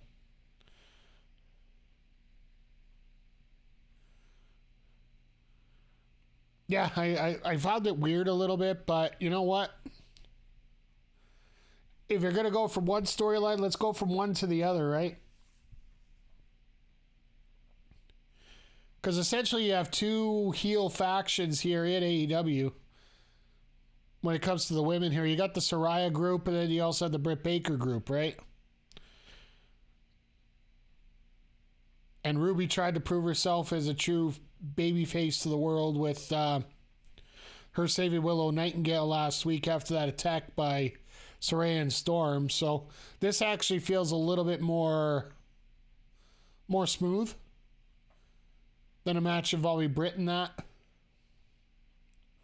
Don't get me wrong, Britt's an absolutely fantastic wrestler. Like, having Britt on my TV screen just makes me realize I'm going to see a good match coming up, but storyline wise, they could really carry a lot on depending on how they treat this match here tonight. And then following that, we'll have our main event here with Mark Briscoe and Jay Lethal. I would assume they're going to give him a full half hour, let him do what they want, soak in the atmosphere.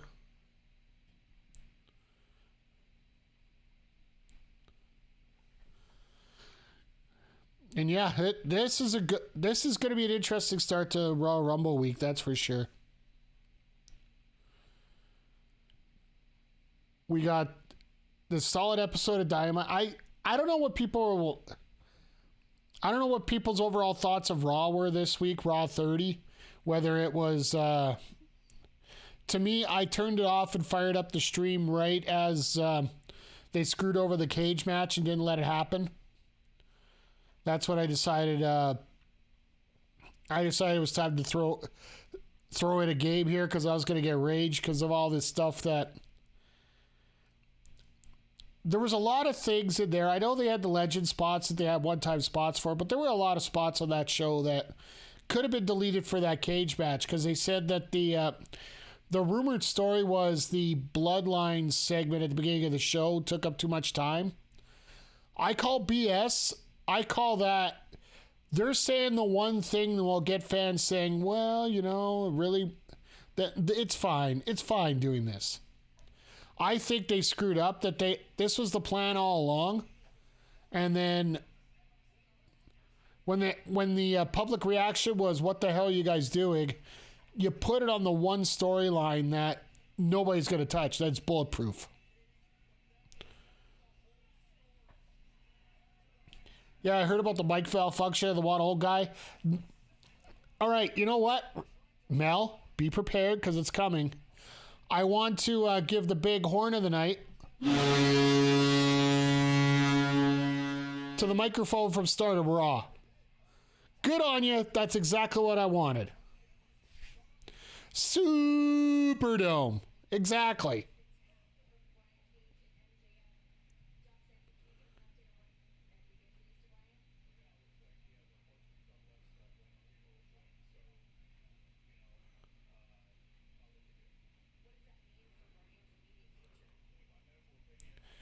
Big horn. Big horn.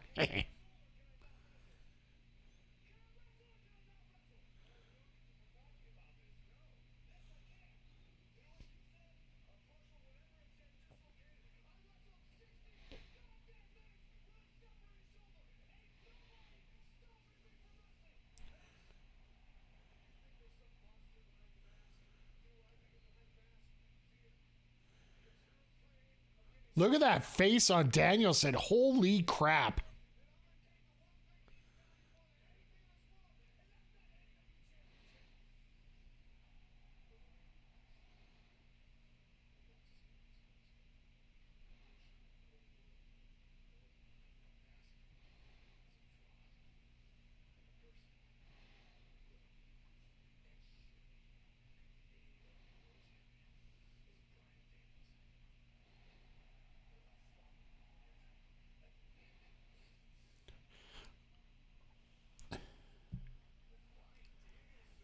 I love that. I love that. I love every part of that. The intensity in Daniel's eyes.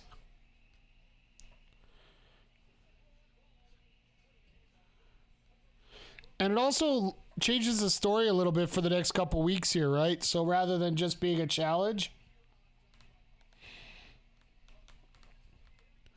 And it also gives some handicap to the champion because for every good match, you're always going to have a handicap towards the evil guy, right?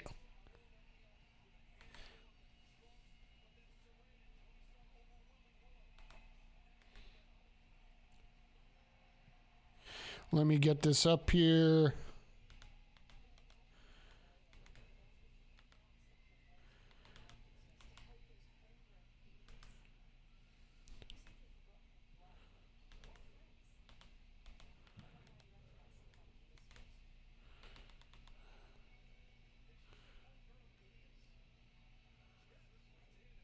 Yep, they're officially doing that storyline. That'll be interesting.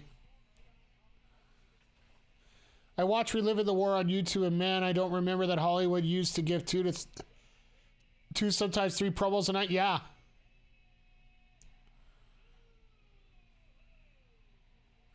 He absolutely used, they used to come out the top of every hour because they didn't think anybody else would be good for that, right? No more sunglasses for Tori? Or Tony, sorry? Yeah, maybe.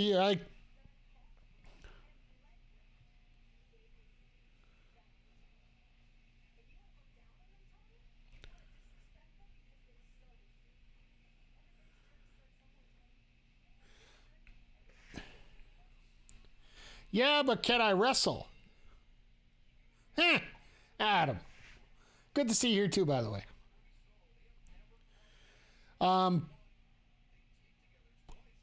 Are Storm and Saraya doing the Outsiders gimmick? Basically, that's what they end up doing right now. They're doing the, not that they're the invading group, but the fact that they're better than everybody else. Poor Bryan Danielson needs to just go home and stay out of MJF's way. You idiot! How's it going? Life is going good tonight. It's been a very, very active show, very lively show. Sorry I missed your streams this afternoon here. Was rendering some video and whatnot, and just finished up 2 months of Final Fantasy Tactics videos that are going to be going up on YouTube, so I hope everything's going well for you, sir. Got a chance to watch the direct this afternoon, and right after the direct, I tried to load up the the Hi-Fi Rush game, but unfortunately it wasn't on Game Patch quite yet. Like the angle, Ruby could be the DDP and always get recruited by Toni and Saraya. Absolutely. You always have it in the back of your mind. Is she going to be the one to change sides? I love that delay spot there from Ruby. It's sort of an homage to the Arn Anderson spot.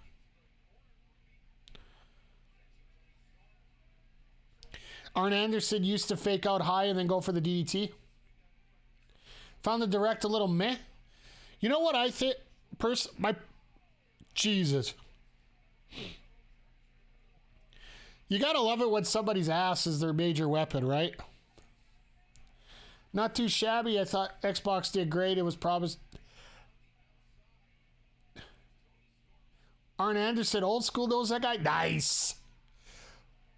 I love Arn Anderson. I love when he was in the ring.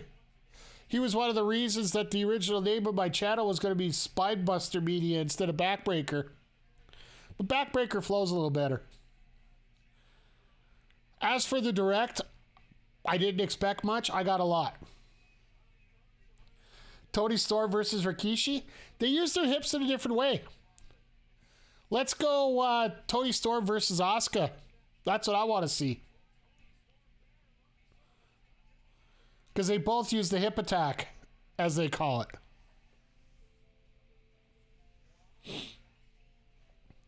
As we enter into the picture-in-picture here.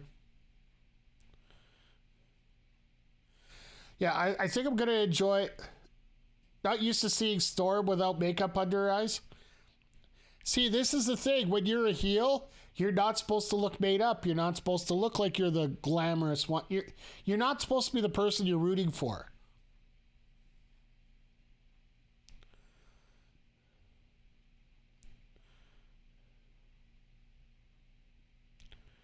It could also be very well she didn't expect to have a match here tonight, so she didn't bring all the stuff that she needed.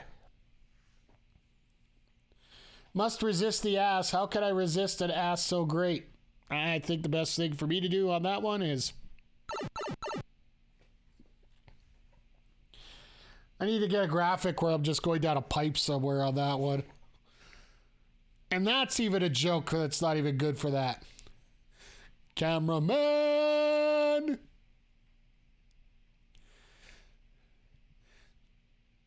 I will have to ask, and I know this is an AEW. She's wearing pants now. She's gone total heel. Exactly. She's done the Finn Balor approach.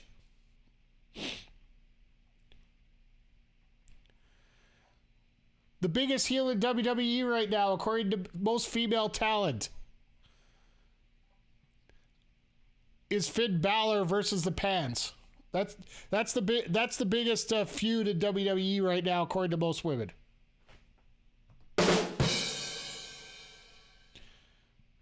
I throw in the chime just because everybody knows I'm kidding. Or am I? Massive heat. Yeah, well.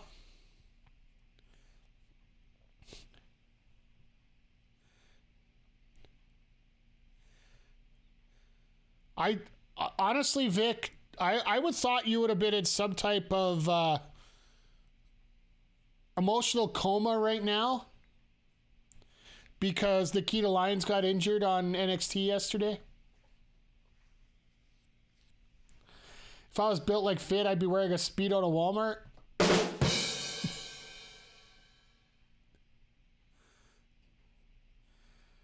Oh, you felt the pain? Yeah, I get it. No, you know what? It's always that fine line between, how dolled up do you want to look, and how much do you want to just work on your abilities? Like I think you can do both, personally. Of course, I'm the socially awkward individual at the best of times here. There is no dress code at Walmart. I gotta check on that. Wouldn't there be? I would think there'd be a slight one.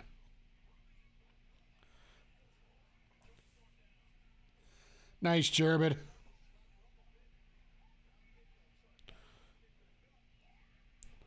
Allegedly.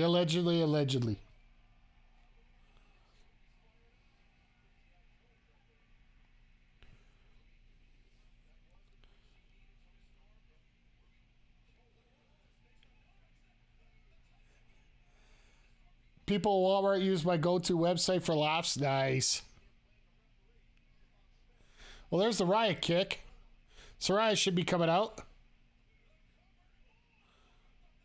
I'm surprised Saraya's not coming out for this right now. I would think there'd be an interference spot or something going on here.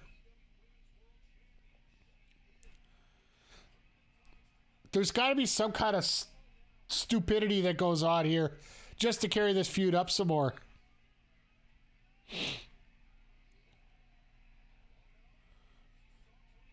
She rolled through. I like that. Should have sold the knee to the chin. I knew I was getting old when I traded people at Walmart for Zillow Gone Wild. I used to have a joke in my act about how Walmart was offensive to all five senses. Now you can taste the smell in there.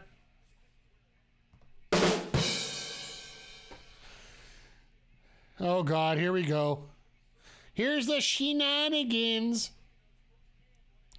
This is your sports entertainment shenanigans right there.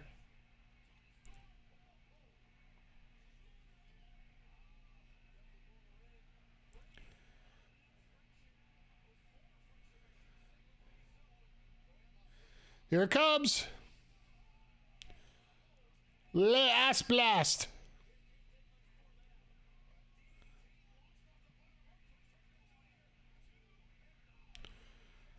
Nice. Like the fact I got the kick out here. She gonna try to go over the short pile driver?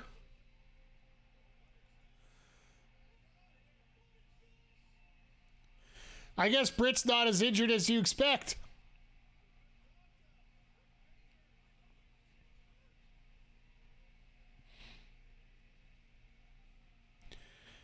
Okay, I like the new Tron, by the way, for Britt.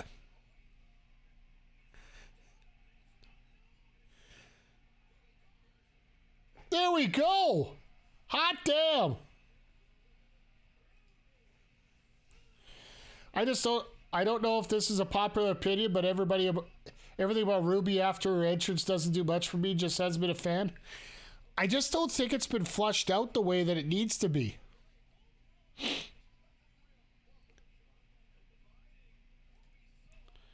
But I will give Ruby people their points.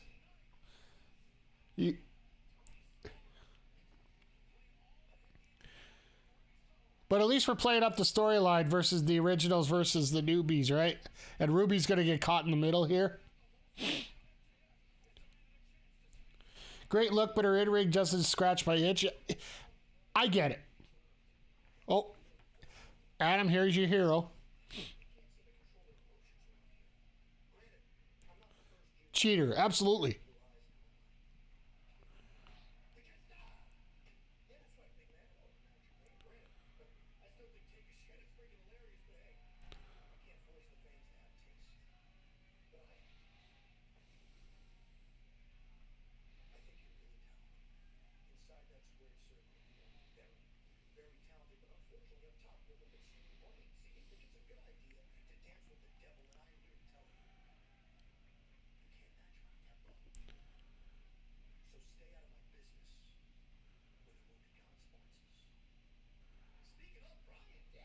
All right, Daniel, let's get to the opponent for Danielson here. I'll get to your Ruby comments here in 1 second.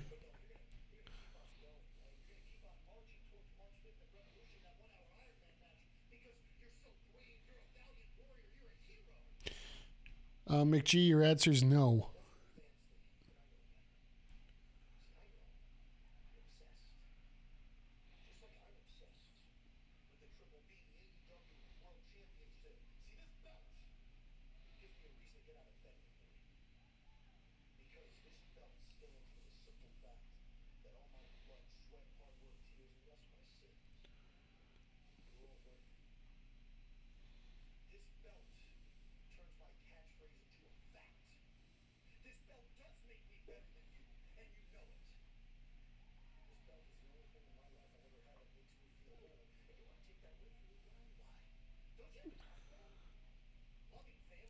Come on.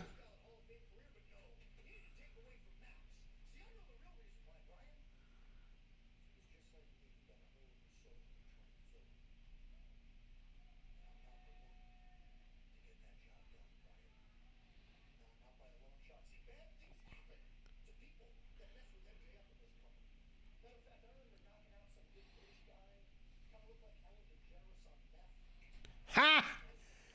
William Regal, Ellen DeGeneres on meth.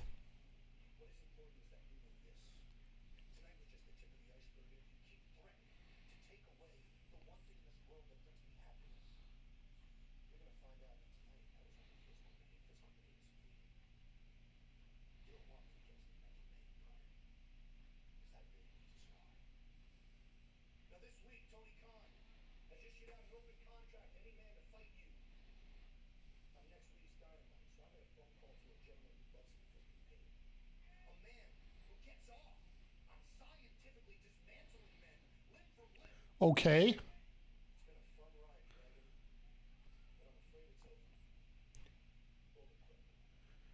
No way. Whoa! Holy crap! Oh, man.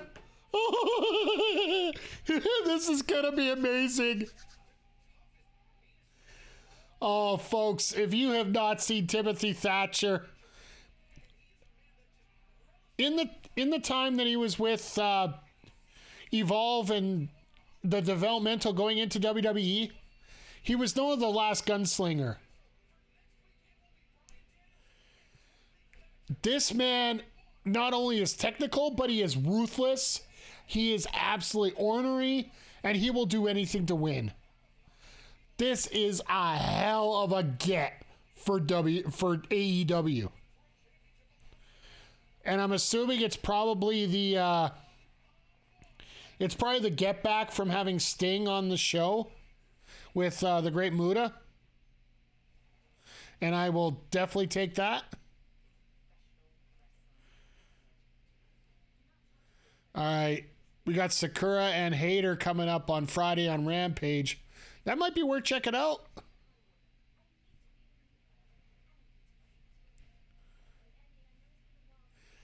Well, let me get to your comments here about Ruby Soho here. Another unpopular opinion here, maybe. Ruby's wrestling was much better in WWE. I don't know if it was better, but it will be. I could say that her style fit more with the WWE style. It's not necessarily... It all depends on who you're working with, right? And I think in many ways you could say that she had a lot more no holds barred Allin and Joe. We're going to see a funeral next week. I hate to make that joke based on what's coming up in the main event. But yeah, Darby's dying next week. Yeah, I want to cheer for Ruby, and she's usually one and two good spots, but just lacks fluidity and consistency. I could have said that from the beginning when it comes to her.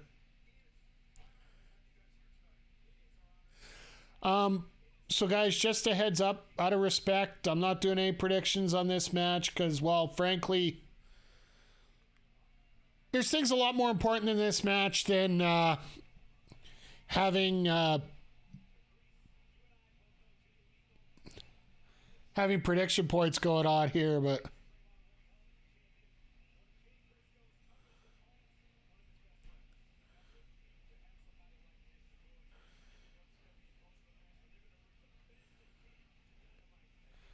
like I'll be honest, guys. Right now, we got 20 minutes to go, and I'm getting goosebumps right now for this matchup, just because of what this matchup means.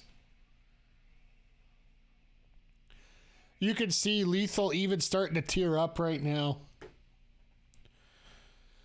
As we get to our main event here, and it is...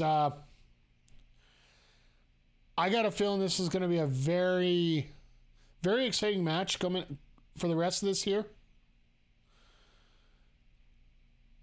Jay Briscoe meant a lot to a lot of people, and I think this is probably the best... this is the best tribute match he could have got. During Jay Briscoe's run in Ring of Honor, Jay Lethal was essentially the top heavyweight in the division. Like, he was the guy with the Ring of Honor title probably more than anybody else. I could be wrong, completely wrong here, but it almost feels like he was the top dog in the promotion throughout that time. And the Briscoes almost felt like the top tag team at the time, so... There are some others they could always brought in, but I love the fact that they're doing this together. Can't imagine how Mark Briscoe's holding this together at all. Like, I don't know. Like, I've been around wrestlers. I've been around wrestlers in some very, very interesting situations such as this. But tonight felt... It's almost like you take your mind and put it on a shelf for a little while. And the fact that when you love this business as much as you do, you're getting in there and you're trying to enter a world where you feel most comfortable. And for a lot of these guys, the wrestling ring is the place where they are the most comfortable.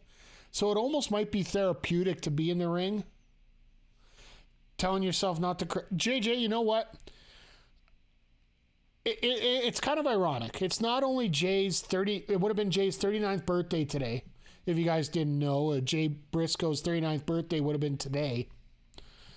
In Canada, we also have what's called Bell Let's Talk Day, when one of our major telecom and TV companies, including the company that broadcasts AEW Dynamite here in Canada, put out a special Bell Let's Talk hashtag promoting mental health in Canada. There's been a lot of bad words and a lot of outrage in regards to how Bell treats their employees, but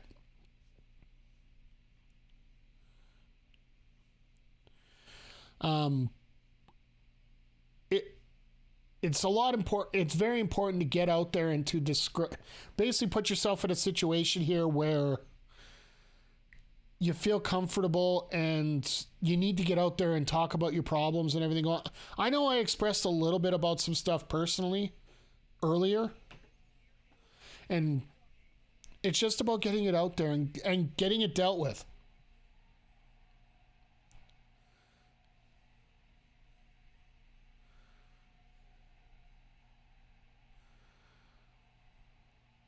And Mark is living this up right now.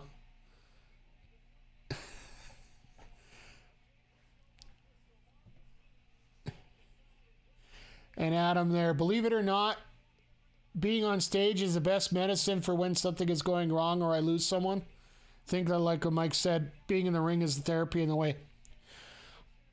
I know there were some situations there where I was missing out on some people, and even when doing commentary, you know, I haven't had anybody actually die in the ring on me or die around the ring for me.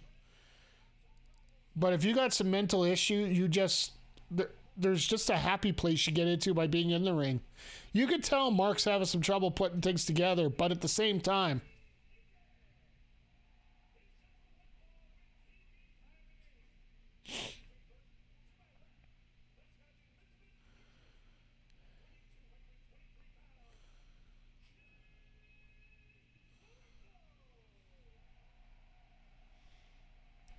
man, Lethal just, you could see it in his face.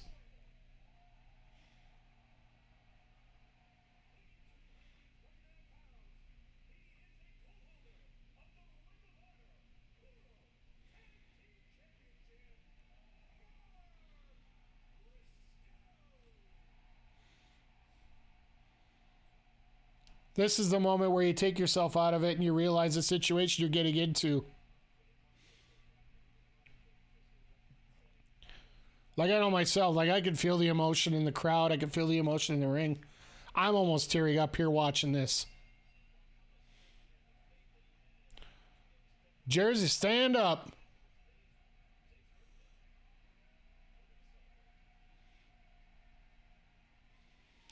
Yeah, Lethal's having a hard time here, but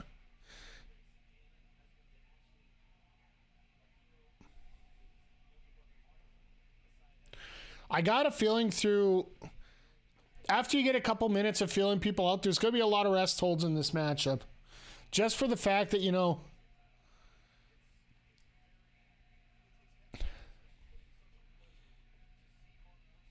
You know what? As much as we crap on crowds, I got a feeling this crowd's going to do this right. If I hadn't started watching AEW when Brody Lee passed, but I think back to Owen Hart and Eddie Guerrero, and I can't remember those first shows after they passed. I think I was a fan. I was just out of it.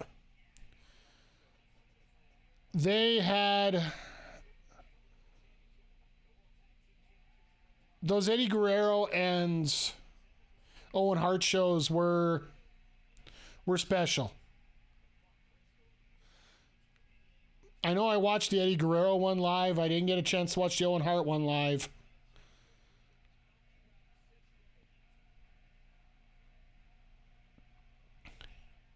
I know they were planning on a third one, and then all of a sudden it gets stopped out of the middle. So that's a whole level of emotions that came out. A lot of people don't talk about the Benoit tribute show mainly because of what happened after, but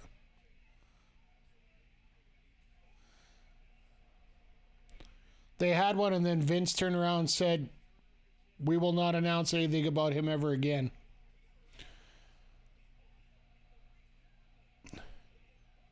As long as we didn't get any reactions similar to what Stephanie McMahon brought out for 9/11, when she decided to compare 9/11 to when her dad was being attacked for tax evasion and such. If you've never seen it, look up Regal's comments from the Benoit tribute show. It was chilling. I think I'm going to have to, Adam. Like, he had an idea about what happened.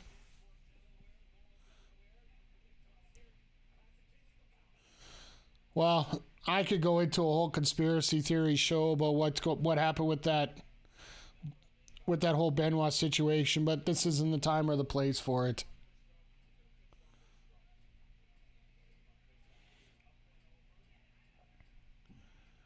Well, one thing I'll say about this matchup here, like as we're watching here,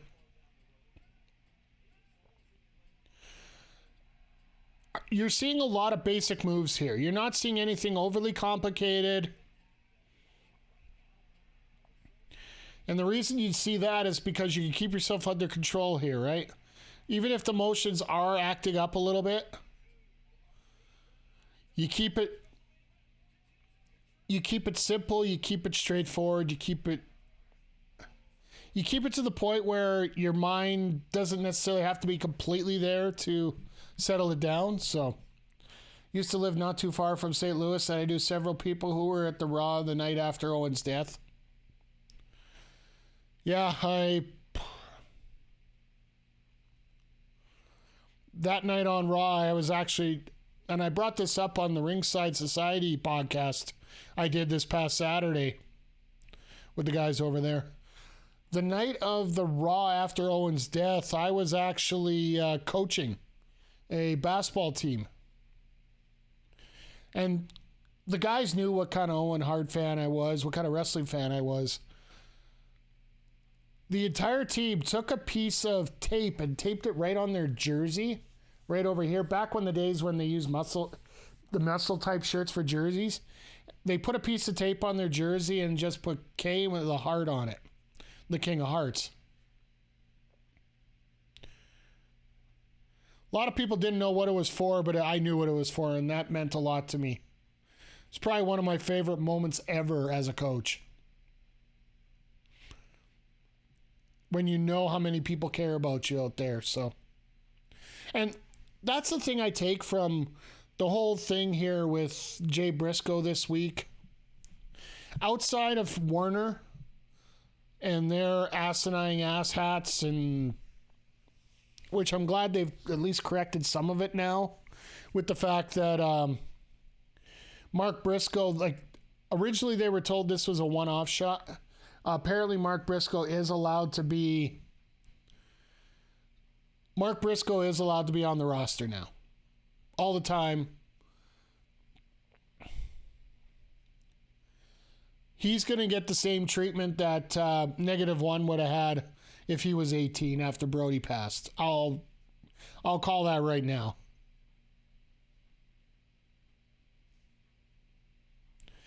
Sucks that it took something like this to have that happen, but I like how Lethal went for the dive but didn't do any follow-up offense, just moved it back in the ring. Yeah, like I said, that is actually pretty much what Lethal does for the most part, but at the same time, nothing stupid, nothing insane.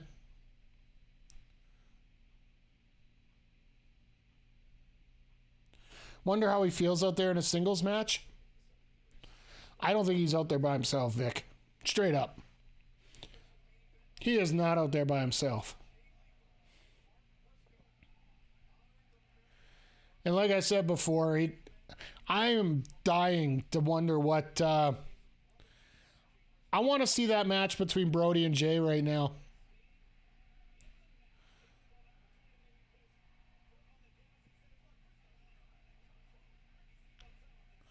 Kung Pao Kung Fu.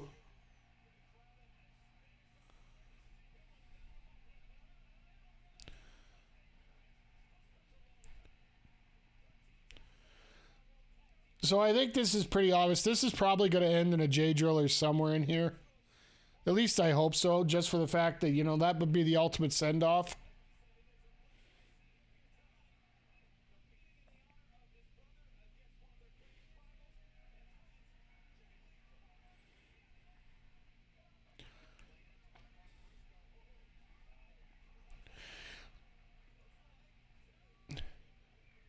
I do love how much respect I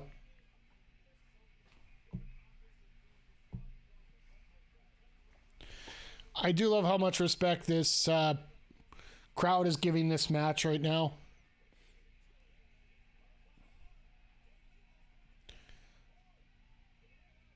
He's trying to go over that J Driller right now. We still got 8 minutes left. No, we're going to see the Froggy Bow first.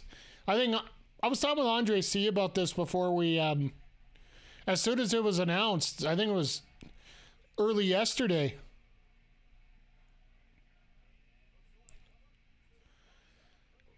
And I think Andre is bang on. We're going to see a Froggy Bow, a Froggy Elbow from the top, and then a J Driller to finish it.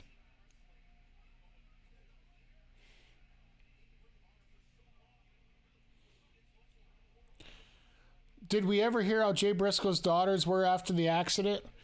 I believe they're both in stable condition right now. One is in a neck brace. I haven't heard what the update is from it.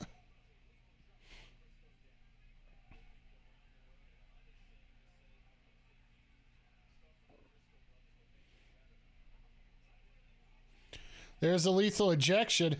We're right on the ropes, out of the ropes, out of the ring. Yep, there we go. Smart, that's just instinctual.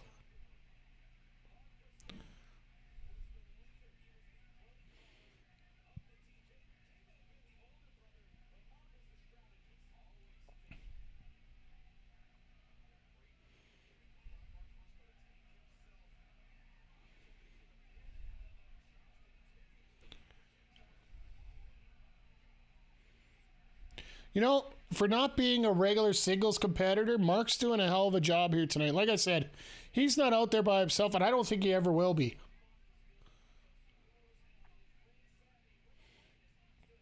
Uh-oh. Don't tell me. Are you kidding me? Are they seriously going to do a table spot here? It's not like, oh, there we go.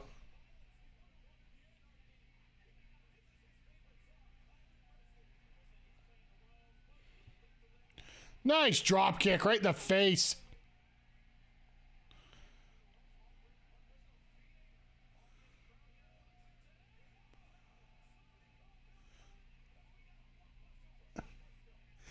God, do I love you, Riccaboni. He is such a great play caller.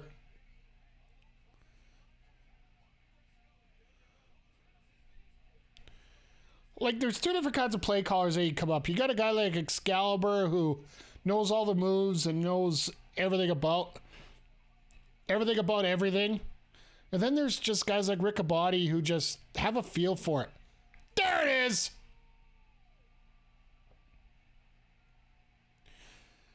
Oh, God.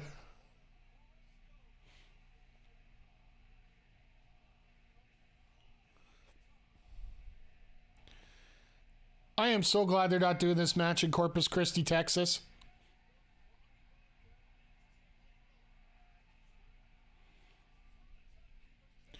If you guys don't know, Corpus Christi is known as the one place where the crowd is resoundingly dead.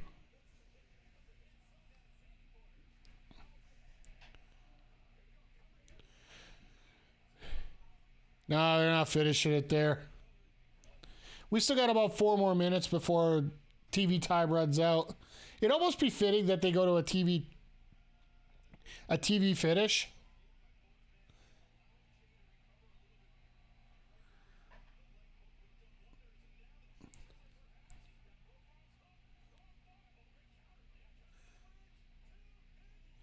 Oh, there we go. There we go. Come on. Come on, Mark. Jesus, what a clothesline. An inside out clothesline. Yeah, here we go. Another inside out clothesline. He is going to hit this no matter what. Guaranteed. There we go. Jay Driller. Hot damn. That's the way to finish it. You got those exclamation points, and you can just see both of them right now. I'm glad they panned out. I am super happy for this crowd putting over this match the way they are. I'm getting a frog in my throat. I'm not crying, you're crying.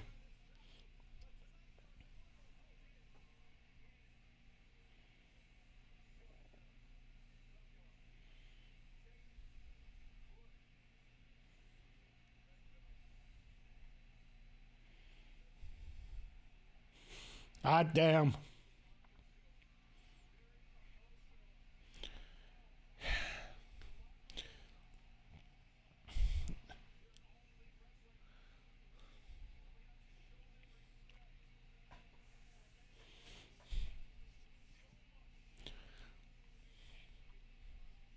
You know, they couldn't do a full tribute show, but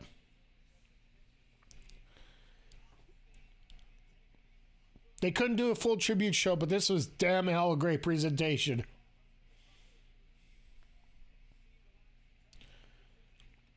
Sorry that I break it down a little bit more than I usually do, but goddamn, this meant a lot to a lot of people.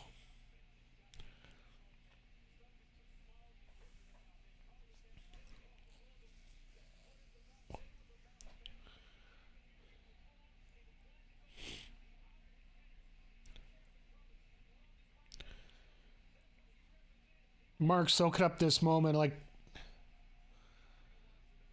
it's amazing how tough Mark is right now. Just mentally going through it right now. It is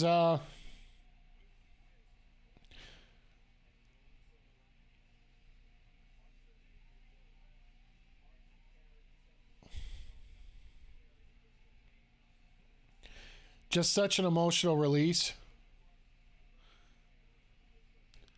I think it's pretty much an emotional release for everybody here.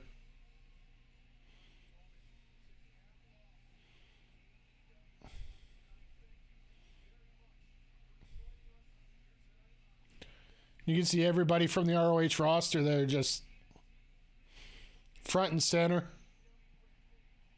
Joe going for the hug and just nope. I'm sure Joe will get it as soon as they're done there. As we close up Dynamite. Like I said, this is probably one of the most emotional Dynamites we've seen in a while, and we had a lot of exciting things go on tonight, but let's just face it. Tonight was about that last match. Jay Lethal, hats off to you for a hell of a performance. And Mark, well, Mark not only put on a hell of a performance, but he just, you know what kind of great human being he is right now. So, I really do hope that it, like, after what happened with Brody Lee, I have no doubt that Tony Khan's going to take care of Mark, take care of the family, take care of everything. Yeah, Zodiac, great job by both. Best way you could end it. Like, the story they told in that match, they got all their spots in. They got the little bit of chaos in with the table spot. One more for the good guys. Giorgio Emporio, thank you. But yeah, I just want to sum up everything here, and I know.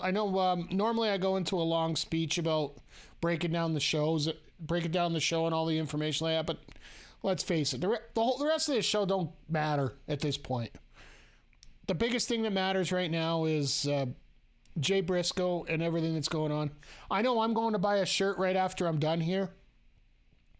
I was hesitating before the stream, but now, yeah. They did so well by this, and all the funds are going to the family to help out. So if you guys get it, ProWrestlingTees.com. It's right up there. I hope the site's not crashed by the time we're done here.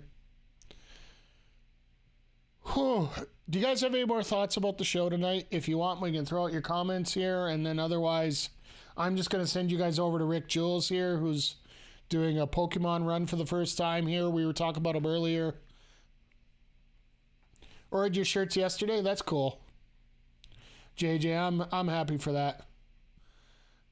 Thank you, Zodiac. I appreciate it. And